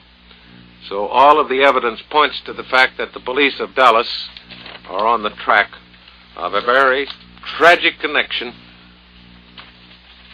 involving the death of the President of the United States. There was a slight further detail on that point. Oswald worked in the building from which the shots were fired at the President. His supervisor said he was there at noon. That was a warehouse about 8 stories high. The shot was fired from a 5th or a 6th-story window. That has not been definitely determined yet. And there were workmen in the building refurbishing it for some reason or another. There were no tenants at the time in the building. So Oswald was a worker in this building. A man has been arrested, Lee Oswald, a 24-year-old man who said 2 years ago he wanted Russian citizenship, is being questioned to see whether he had any connection with the assassination of President Kennedy. Under questioning now by police, reliable sources indicate he's the man, according to the questions that have been asked and the way he has answered them. The rifle that was used to kill the president has been picked up by police. Ballistics tests are being undertaken at this time. Oswald was an Oak Cliff, Dallas man, Oak Cliff, a section of Dallas, and he's undergoing questioning now, and sources that we have talked to indicate that he is the man. Morgan, federal officers have been going over the man very closely for a considerable period of time now. The witnesses to the president's assassination are in the next room at police headquarters, but they have not yet looked at the man. As we told you, the rifle used for the president's assassination has been recovered and is undergoing fingerprint analysis at this time. Now, the report to us is now that Oswald was picked up in New Orleans not long ago and fined $10 for distributing communist literature. That's the latest story on Oswald. He has not been charged yet, but is undergoing rigid interrogation at Dallas Police Headquarters. The report we have right now is that Governor Connolly, also shot, is reported in satisfactory condition. Dr. Robert Shaw says he'll have to stay in the hospital at least 2 weeks. Also, we have an eyewitness report to the shooting, and would like for you to hear that now. I am L.J. Lewis, 500 East Jefferson Avenue in Oak Cliff. And we were sitting in the office here, and we heard the shots. And I just casually made a remark. I said, I bet they have him cornered. And so I looked up the street and saw the suspect coming down the street, and he was reloading his revolver and stuck it in his belt when he got, just across the street from us. And he turned and went up the street, and I immediately phoned the police, and one of the boys here in the office, Warren Reynolds, and Pat Patterson, they followed the suspect up the street where he turned behind the service station and to the alley. I immediately phoned the police, and Warren and Pat Patterson, followed the suspect on up the street. And after that, it's just a matter of time, till all the police and everything were around here. A salesman traveling on the road called the newsroom at WFAA and made mention of the fact that as he heard the information of President Kennedy's death on the radio while traveling through Waco, north through Texas on the highways, he noticed that all along the way, truck drivers were pulled off to the side of the road and in parking areas, and they were openly weeping and sobbing. Passengers in cars had pulled off to the road and were talking quietly in a numbed manner. Also, some were weeping. The entire scene on the Texas highways reflected the sadness of President Kennedy's demise. All social and civic functions have been canceled in the Dallas area for the weekend, too. Dallas schools, however, did remain in session. Thank you, Roger. Ready. One final note, Morgan. Mrs. Jacqueline Kennedy at Parkland Hospital took her ring off and put it on John F. Kennedy's hand. She lifted the president's hand and kissed it. One final note. That's the story from Dallas, Morgan Beatty. Wlw-Radio is suspending our regularly scheduled programs during this time of mourning for our late president, John F. Kennedy. We ask you to join with us in prayers for John Kennedy, his family, and President Lyndon Johnson. At this time, we would like to introduce various notables here in the area of the Ohio Valley. The impact of the news of the president's assassination went round the world. It was a blow to the common man as well as to the leaders of the nation and the world. Here in Cincinnati, people reacted as though they had suffered a personal loss, as though a bomb had dropped. Crowd gathered downtown as they listened. As the news trickled in about the president, the people stood quietly, saying little, and there were tears showing in the eyes of some. The flags throughout the city, as in the rest of the nation, were dropped to half-mast as the first word of Kennedy's death reached them. The shock was so great that Lieutenant Mering in the helicopter flying over the Queen City area reported a heavy exodus of vehicles from the downtown. And apparently, people were so overwhelmed by the news that they just left their jobs and offices and went home. Here now, Mr. John T. Murphy, President of the Crosley Broadcasting Corporation. Mr. John T. Murphy, President of Crosley Broadcasting Corporation. The Crosley Broadcasting Corporation and its employees, as the rest of the nation, are deeply shocked by the untimely death of President Kennedy. His death has struck at the heart and conscience of America and the world, and his loss will be mourned for years to come. We of the Crosley Broadcasting Corporation join the rest of the nation in expressing our heartfelt sympathy to Mrs. Kennedy and the other members of the late president's family. Thank you, Mr. Murphy. Here in Cincinnati at the W.E. Hutton & Company, the stock board flashed the news of the president's death. People just stood and watched. No talk, no movement, just shock. The news hit the streets quickly, and the newsboy's cry sent pedestrians into a stunned reaction. The people on the streets reacted as they could.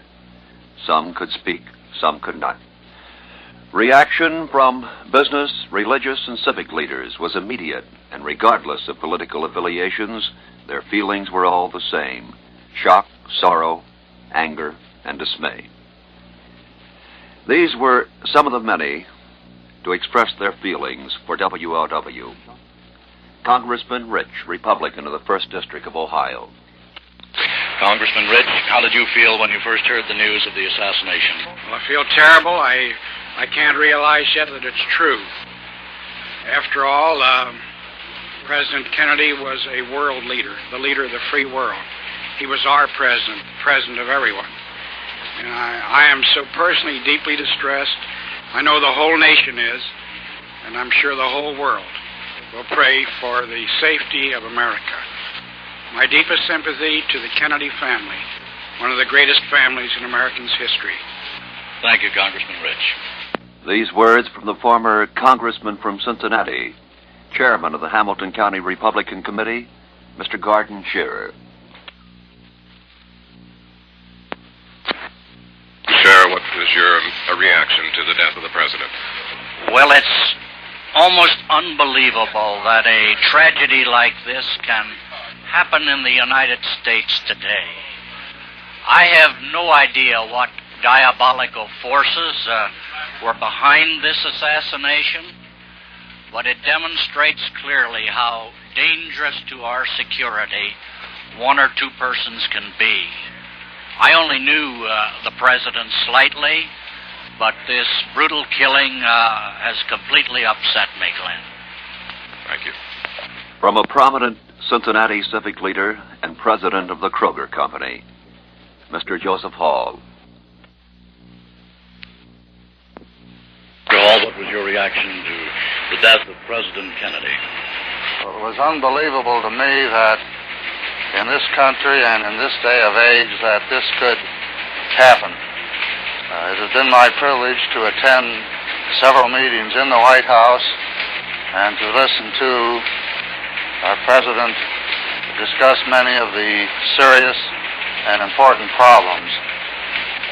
One could not help but listen to him without realizing that he had a full grasp of what was happening in the country and an understanding of the problems and a sincere desire to try to do something about them. One could not leave the meeting without having the respect for our President. This is the nation station, WLW in Cincinnati, your clear channel service.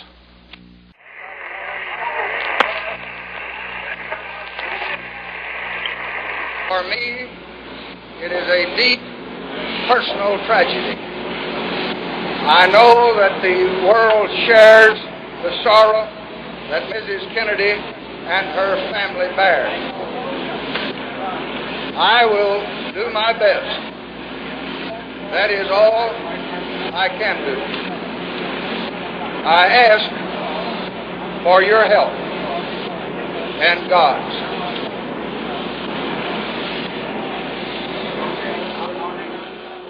The NBC radio network will stay on the air with continuous coverage until 1 a.m. Eastern Standard Time.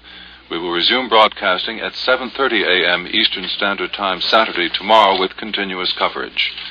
We pause now 10 seconds for station identification. This is WLW in Cincinnati. Wlw-Radio is suspending our regularly scheduled programs during this time of mourning for our late President, John F. Kennedy.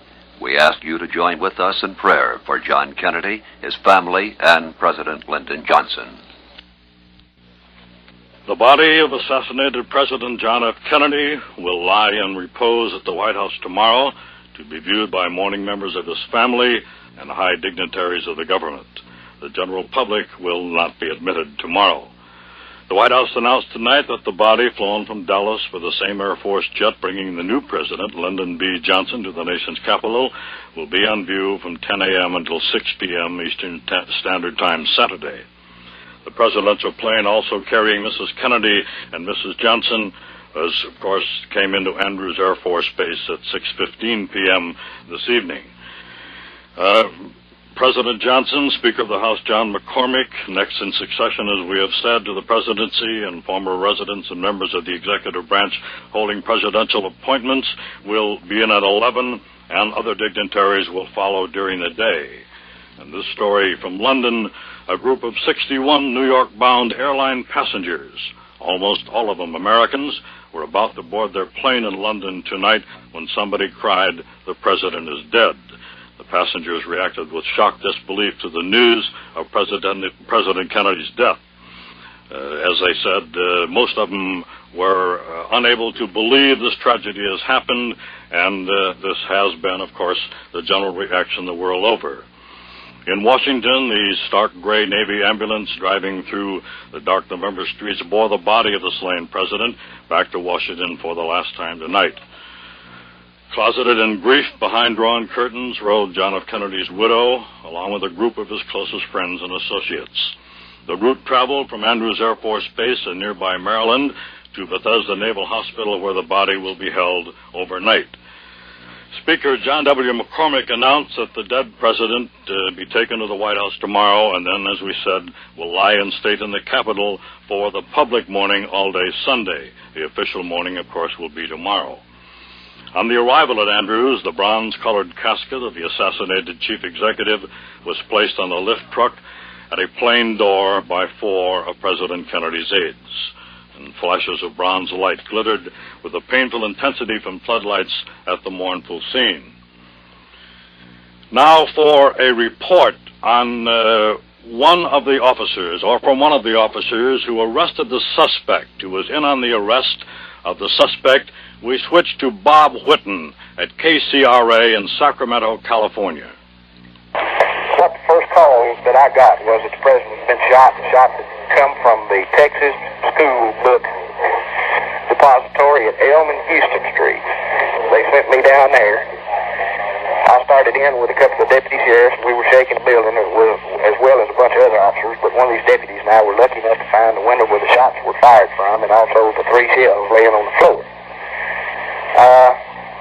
I went back down, secured the scene, went back down and reported to the inspector so he could get the crime lab and everything out there. And while I was there talking to him, a call came out that an officer had been shot. Some citizen was using the police radio.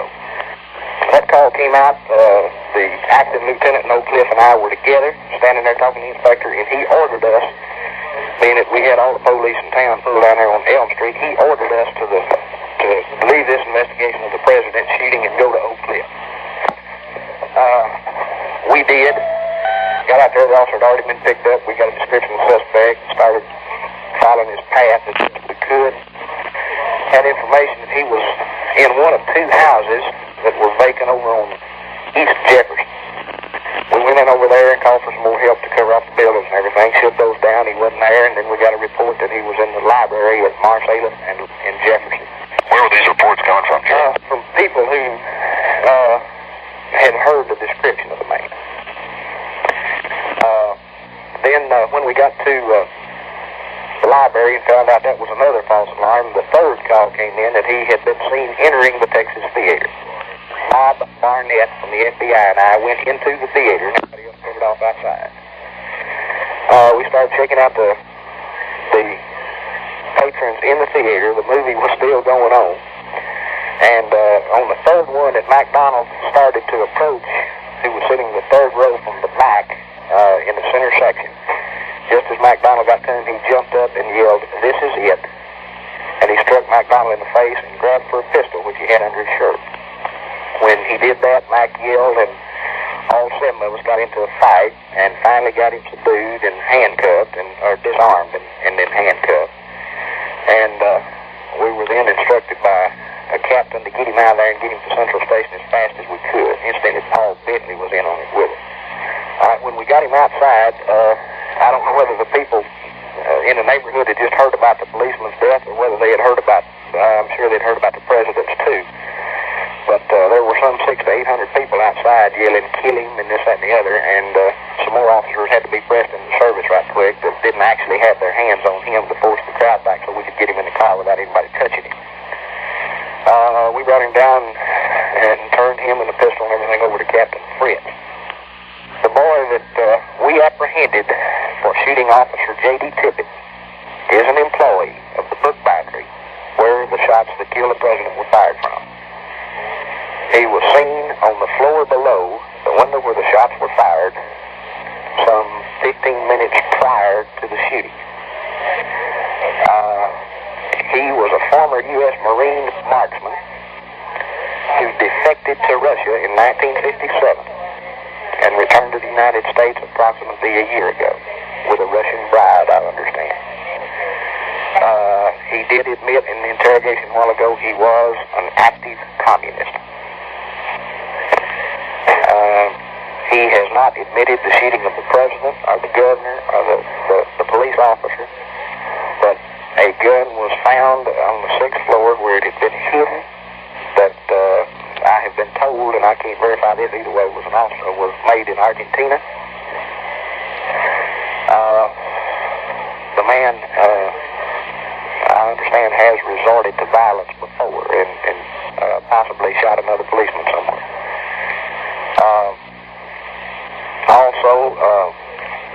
He won't admit anything other than he was a communist. He started screaming brutality as soon as we got the handcuffs on him. And when he got down here and was talking to Fritz and them, the only thing he said is, when I told you I was a communist, I admitted everything. I'm going to tell you your words to that effect. And I want a lawyer. I demand my rights. But circumstances being as they are with all the other situations together, I firmly believe that we got the man who killed the President of the United States. Jerry, did you talk to him any? Bob, he's very arrogant.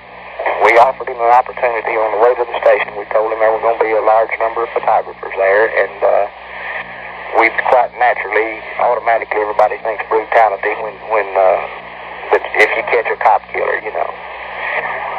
We told him that that there would be photographers there, and if he wanted to hide his head, we would hold him loose enough. We were going to hold him, but he could bend over and hide his face against his chest, or just bend over where they couldn't get a clear view of him or anything like that.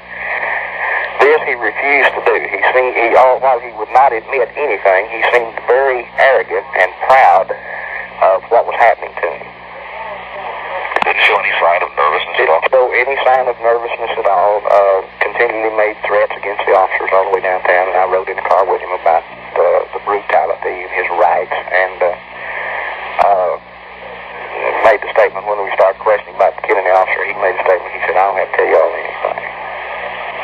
What kind of a weapon did he use to kill the officer with, Jerry? 38 snub nose. It was fired twice, and both shots hit the officer in the forehead. What are they going to do with him now? Captain Fritz, Secret Service, and the Rangers, and the FBI have all questioned him. And the halls out here are working live with people, quite naturally. And they moved him upstairs for a little while.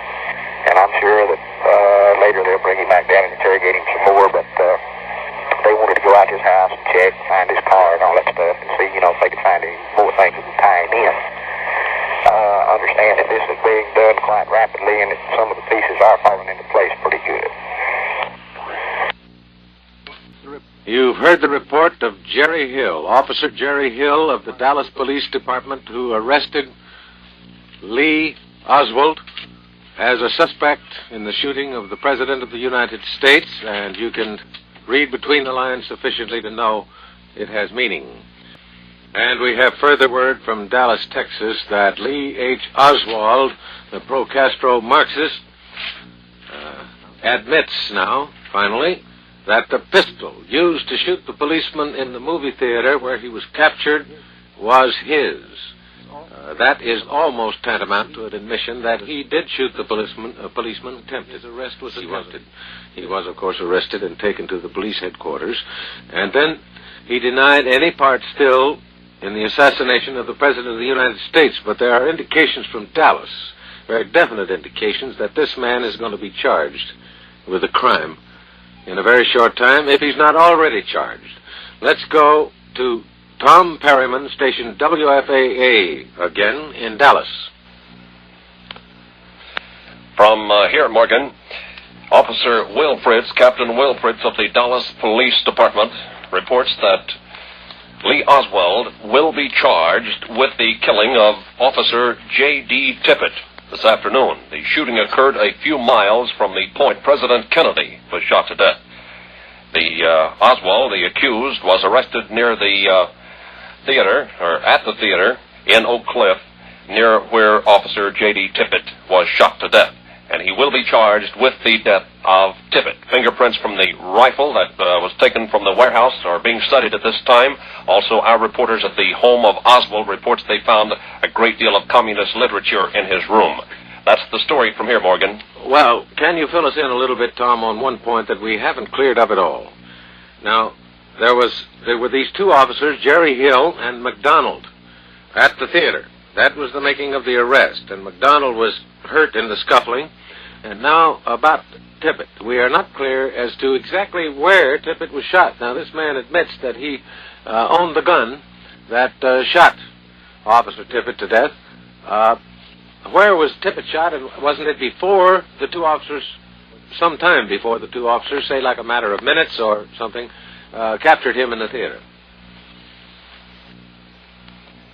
As far as we can tell, he was shot shortly before going into the theater. Tippit had stopped Oswald because Oswald appeared to be a suspect in the assassination of President Kennedy. And Tippit made a routine stop of Oswald. At this point, Oswald is alleged to have shot Tippit to death and to have run into the theater, where fellow officers arrested him after trapping him in the back part of the theater. A very interesting point. Now, he admits that owning the snub-nosed .38 caliber revolver used to shoot the policeman. He admitted that in the interrogation in the Dallas Police Headquarters today, and that means he practically admits the killing of the policeman, and the policeman stopped him because he had some suspicion that this man was connected with the assassination of the president. And yet, in all of the questioning, this man denies any part in the assassination of President Kennedy. I believe he's been quoted by the police, hasn't he, Tom, as saying this, and I believe these are the exact words: "I don't know what this is all about. I didn't do anything." Do you have any further quotes on him in that area? He has denied any knowledge of the assassination. As far as we can tell, there's been no further word from his change of position there. The President's body will be moved from the White House in an official cortege to the rotunda of the Capitol at 1 o'clock Sunday afternoon, where it will lie in state for one day. Members of the President's family, cabinet and government leaders, and members of the Supreme Court, members of the Congress, and diplomatic representatives of foreign nations will be present at the ceremonies placing the President's body in state mourning.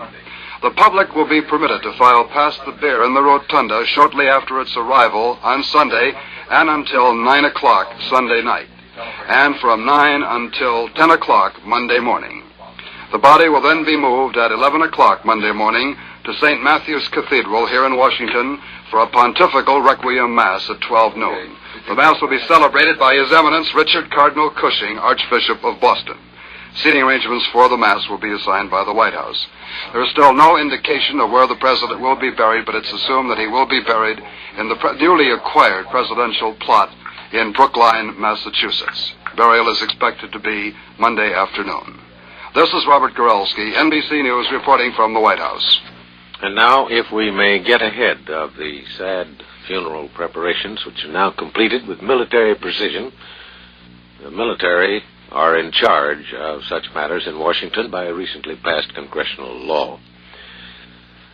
If we may get ahead of that a little and go to the Naval Hospital where the body of the President is under examination. We take you now to Don Herbert at Bethesda Naval Hospital in Washington. This is Don Herman at the Bethesda Naval Hospital in Bethesda, Maryland. I'm down in the basement of the hospital now, just outside the morgue, wherein the remains of the late President John Fitzgerald Kennedy are being examined.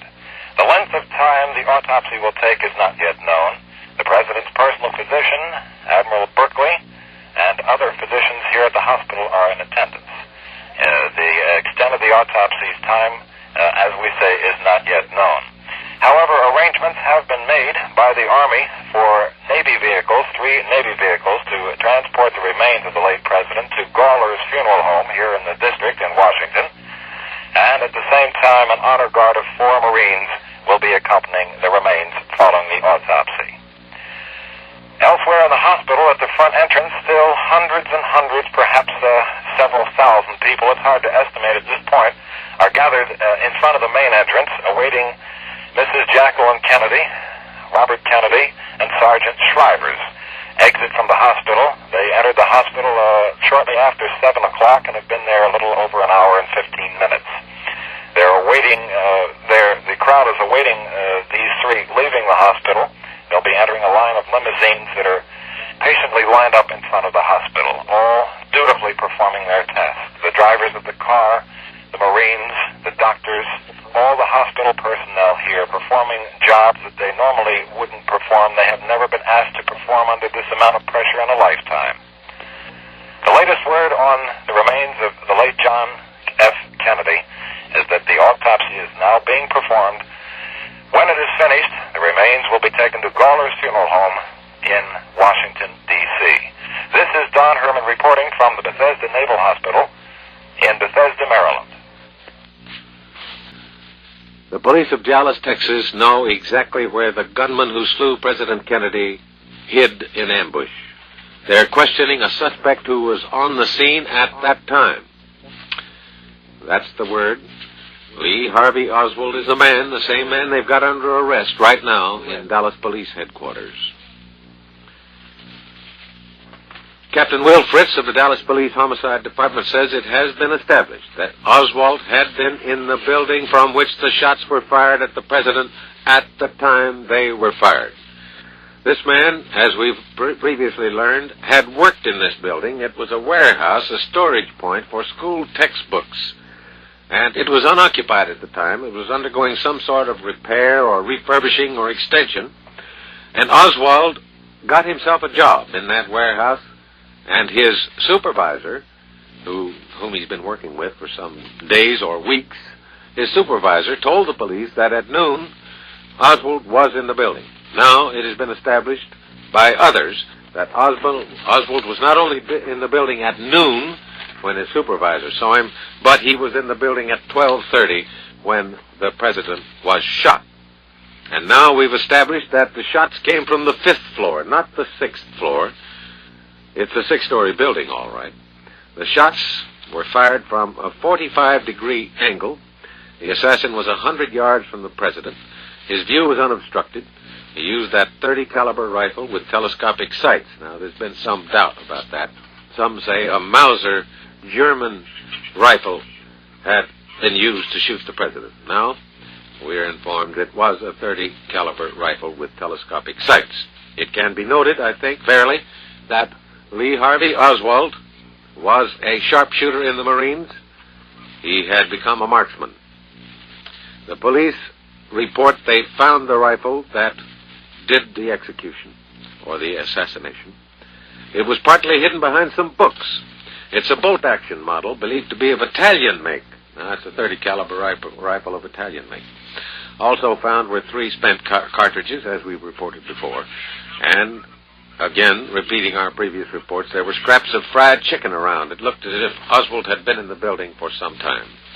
The indication is that whoever shot President Kennedy sat for a long time, calmly fed himself on chicken, as he waited for the exact moment to shoot at the President of the United States near an underpass on a road leading from the center of Dallas toward the airport. Now, that theater where Oswald was arrested, you see, was some distance from the scene of the shooting. As a matter of fact, it's been established now by rechecking that the theater where the man was arrested is some 4 miles from the triple underpass where President Kennedy was shot. Just before 7 p.m. tonight, Captain Will Fritz, that's 7 p.m. Central Standard Time, said that Oswald had been identified from a police lineup as the man who shot Patrolman Tippett. Now, that's further confirmation that Oswald was the man who shot the patrolman near the theater. He said, the police captain said that an eyewitness had made the identification, and Oswald himself has admitted that he owned the pistol that shot the policeman, but he said, I don't know what you're talking about when they asked him about the assassination of the president. As Oswald was returned from the lineup in front of witnesses, a reporter shouted at him, "Did you kill the president?" Oswald replied in a loud voice, "No, I did not kill the president. I did not kill anyone." Well, he's already practically admitted he shot the policeman. The police now say that Oswald, who worked in that book depository building, had lived in Russia, married a Russian woman. November 1st, 1959, he applied for Russian citizenship. It was denied. Now, perhaps we can get further detail and catch up with the story, this tremendously dramatic, tragic story of Lee Harvey Oswald. We take you once again to Pierce Allman at station WFAA in Dallas. Morgan, the latest report we have at the City Hall is the fact that Lee Oswald will be charged before midnight tonight. This announcement came from the district attorney's office. He has not been charged as of this time with the assassination.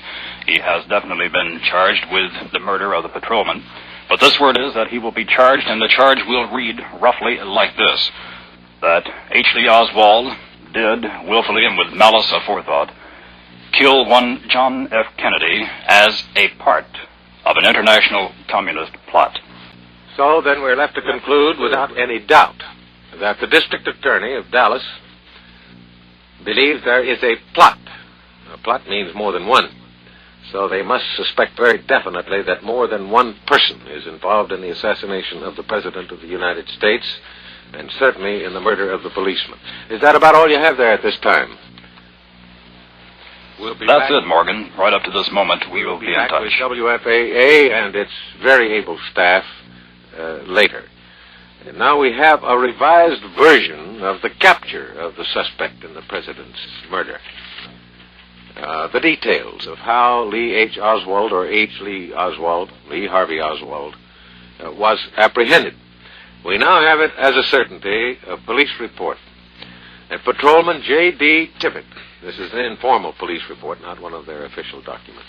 Patrolman J.D. Tippett of the Dallas Police Force stopped a man on the street about 4 miles from the scene of the assassination. Now, we know that the assassination was 4 miles from the theater where Oswald was captured.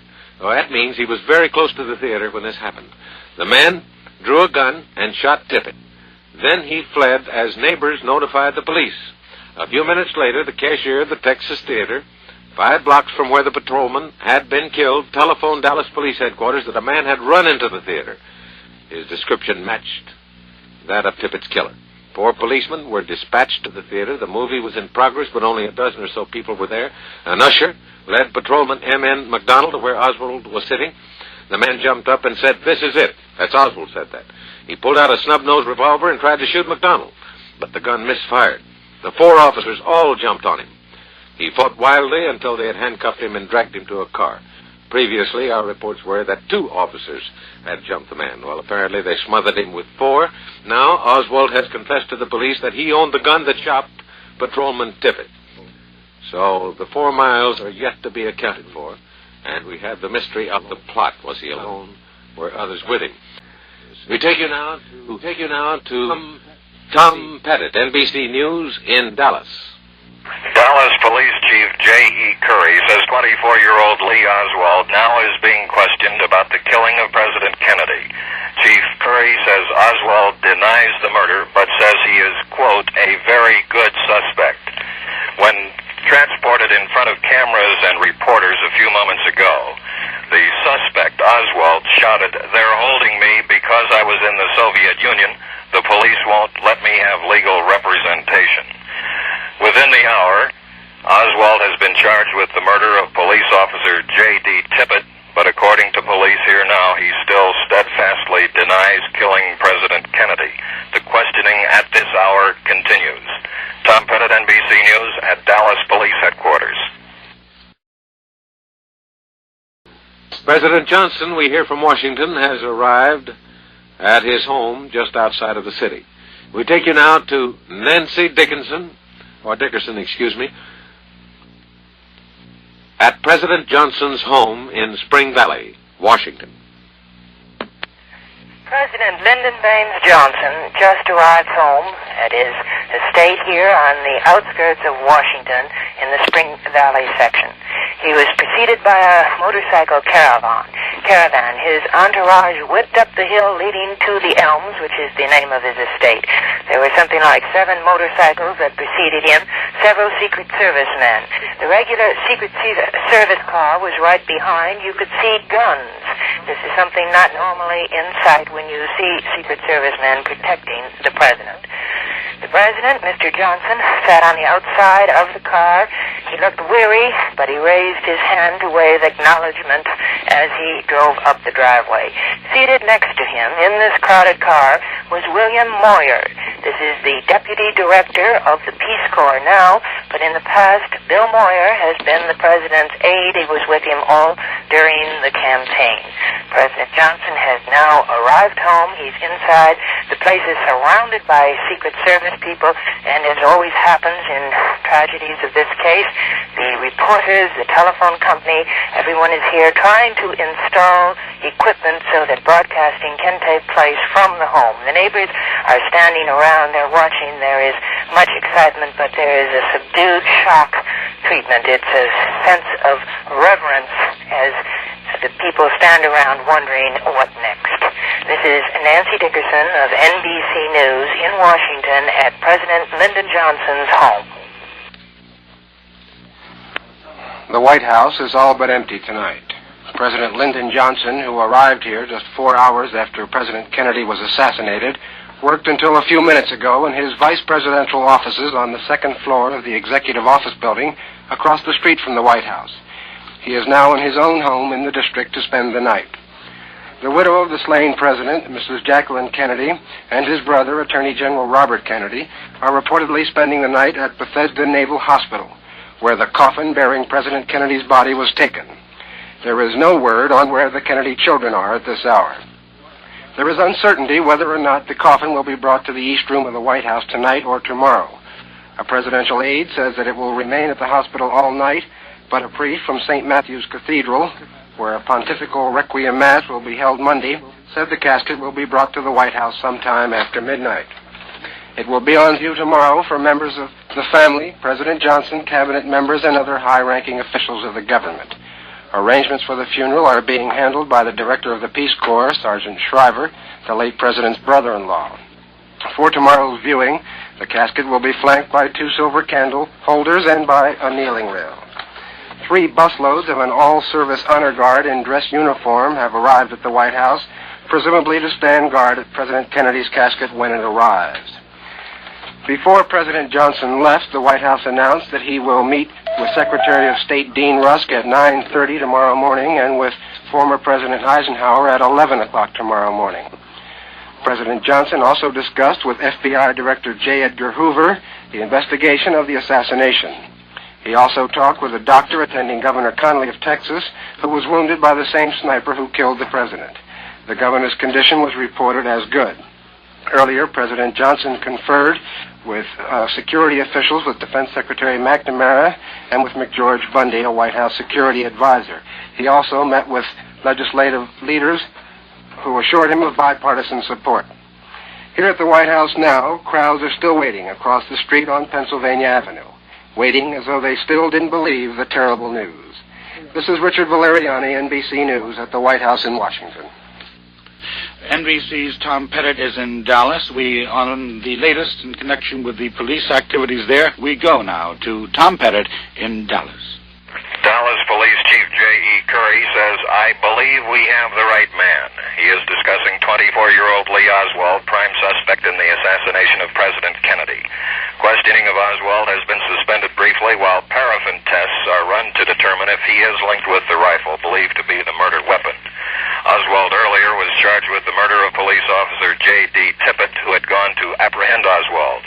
But he denies killing President Kennedy, says he is being held because he was in Russia. Tom Pettit, NBC News at Dallas Police Headquarters. We are just informed that Ambassador to the United Nations, Adlai Stevenson, has arrived in Washington, and we have more for you on that now.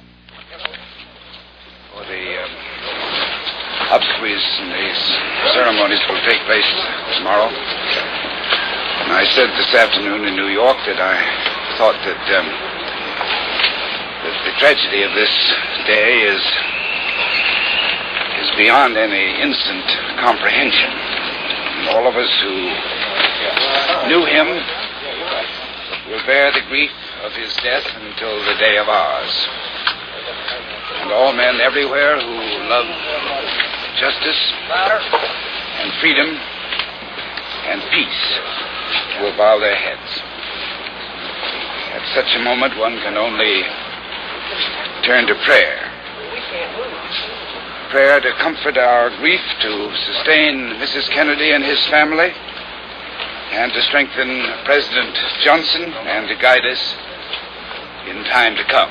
May God help us all.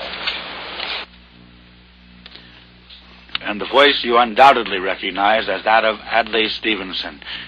One wonders if memories, rather recent memories, came to Mr. Stevenson when he heard this hideous news of the time when he was in Dallas just a short time ago, when right-wing pickets who dislike his foreign policy and the administration's foreign policies generally picketed him, and he actually got hit with a sign by one of them, an incident which he dismissed, but which perhaps he recalled now because of the president's death in Dallas.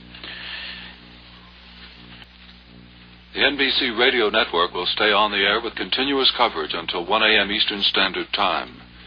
We will resume broadcasting at 7:30 a.m. Eastern Standard Time Saturday, tomorrow, with continuous coverage. We pause 10 seconds for station identification. Wlw-Radio is suspending its regularly scheduled programs during this time of mourning for our late President, John F. Kennedy. We ask you to join with us in prayer for John Kennedy, his family, and President Lyndon Johnson. Although Lyndon Johnson has become president, no one under our system of succession automatically moves up now to vice president. John McCormick of Massachusetts, Speaker of the House of Representatives, 72 years old, would now become president should Lyndon Johnson die. But Mr. McCormick does not automatically become vice president, nor does he expect to assume additional duties, for instance, on those occasions when the new president might be away from Washington. President Johnson met Speaker McCormick and the other leaders of the House and Senate this evening. Mr. Johnson was described afterwards by one who was there as humble and chastened. The Republican leader of the Senate, Everett Dirksen, said earlier this evening that he thought Congress would not change its plan to continue work until December 20th. There are appropriations bills, for instance, which must be passed. Other Capitol leaders echo this feeling. I think we should carry on, one said. Congress must show the world continuity. Congressional leaders know Lyndon Johnson well. They remember him as an effective Senate leader, not afraid to make decisions. Tonight they expect Congress to work with him sympathetically, giving him every chance they can to become accustomed to his new burdens. This is Robert Abernathy, NBC News, Washington. The telegrams of condolences from the countries of the free world and some of the countries of the communist world continue to pour in. From France, a message from the French Premier, Monsieur Georges Pompidou, to President Lyndon Johnson said, deeply moved by the tragic loss experienced by the United States on the death of President Kennedy, whose courage and great gifts as a statesman were admired by all the French people. I wish to convey to you the grief felt by all my fellow countrymen. Rest assured that at a time when under such cruel circumstances you take up your high office, my colleagues of the French government and myself join with you in a feeling of most grieving and most loyal friendship.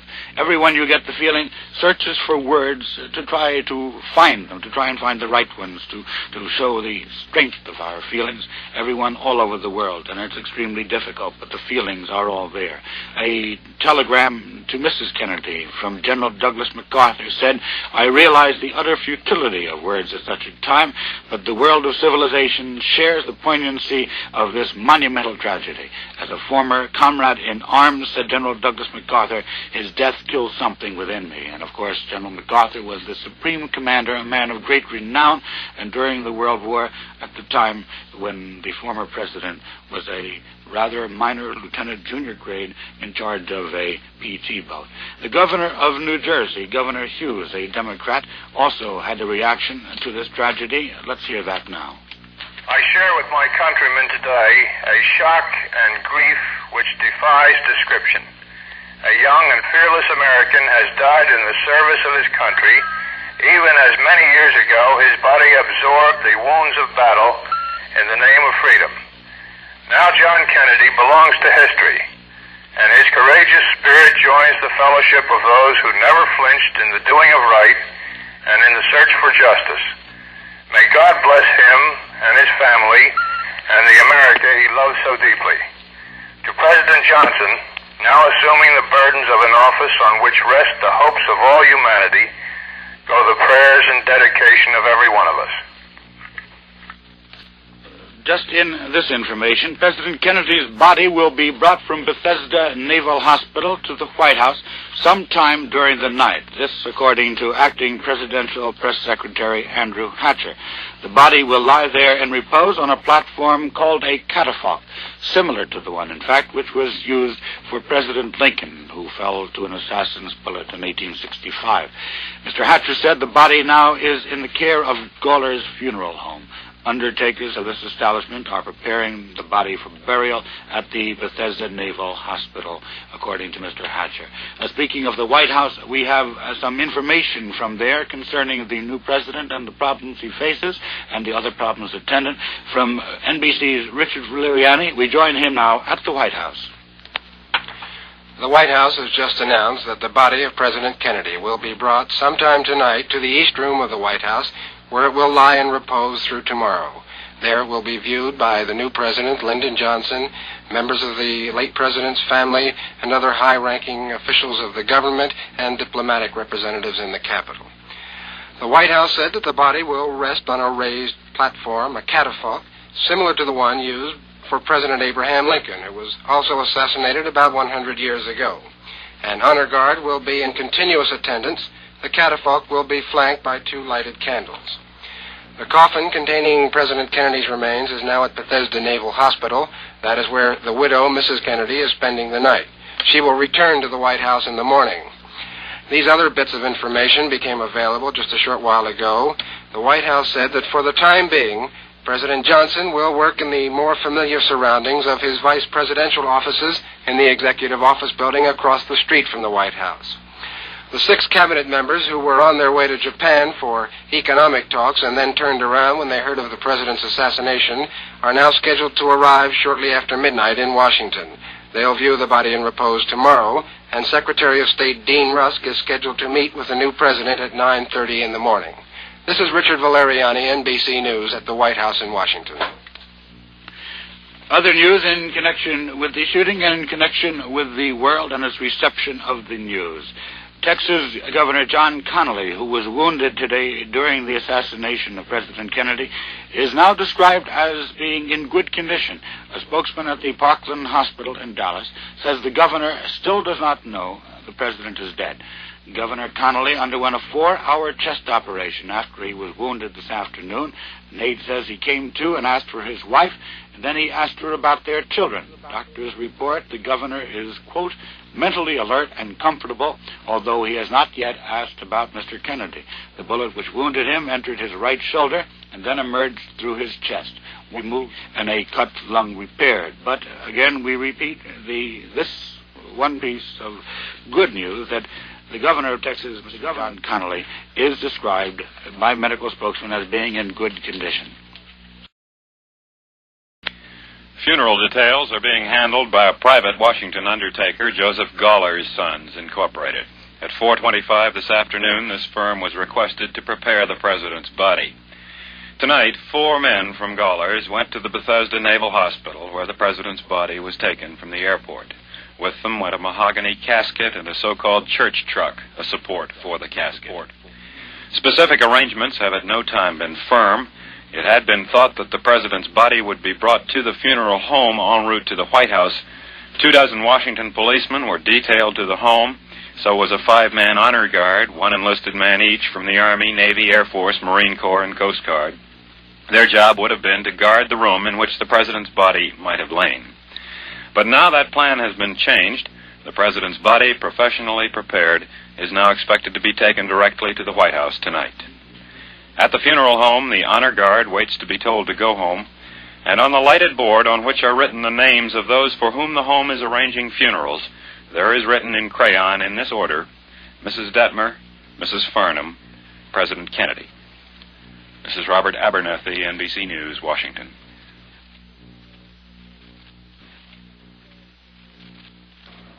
This is the Nation station, WLW, Cincinnati. Wlw-Radio joins its listeners in an expression of deep sorrow on the death of our president. We have more reports coming in. We've been talking about the moods of cities, and we spoke of the mood here in New York, which is a deserted city with its great white way, not at all white tonight, but almost black, all of the signs turned off, people just moving along, people who have to be there for no other reason. Washington, a mournful city. Dallas closed down. We have a report now from San Francisco. For the mood of that city, here is Charles Morgan in San Francisco. Normally, Friday in San Francisco is a busy day and a gay one. Cars back up for blocks, pedestrian traffic is thick, and it's almost impossible to shoulder your way through large and well-stocked stores. Today, though, San Francisco is a city in shock. The streets are deserted except for a few autos driven into the city by suburban housewives anxious to pick up their husbands. The stores have been deserted. The restaurants and bars report a minimum of business. Even tourists stay in their hotels to watch television and listen to radio reports of this tragedy. In usually crowded Union Square, there were less than 100 people, most of them drawn by television cameras recording an interview with Ambassador Henry Cabot Lodge. All football games in the Big Six on the West Coast have been postponed, as they have been throughout the nation. Theaters are closing, so are nightclubs which feature song and dance acts. NBC reporters were on the street here today to get reactions to the assassination of the president. The reaction from all concerned, resident and tourist, was one of shock and dismay. Like all the world, San Francisco is a city of mourning. Charles Morgan, NBC News, San Francisco.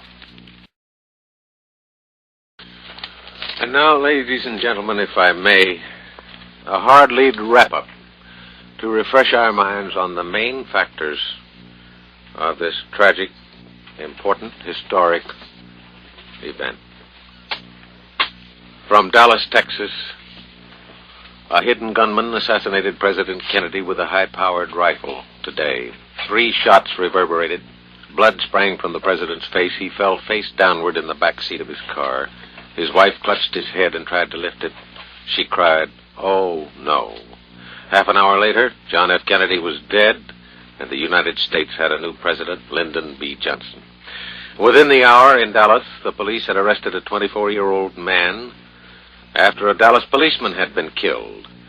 Homicide Captain Will Fritz says tonight witnesses had identified the man as the slayer of the policeman, but the Dallas detective said it has not been established that the man killed the president. No police authorities in Dallas will remark about the fingerprints, whether any were found on the rifle that did the slaying.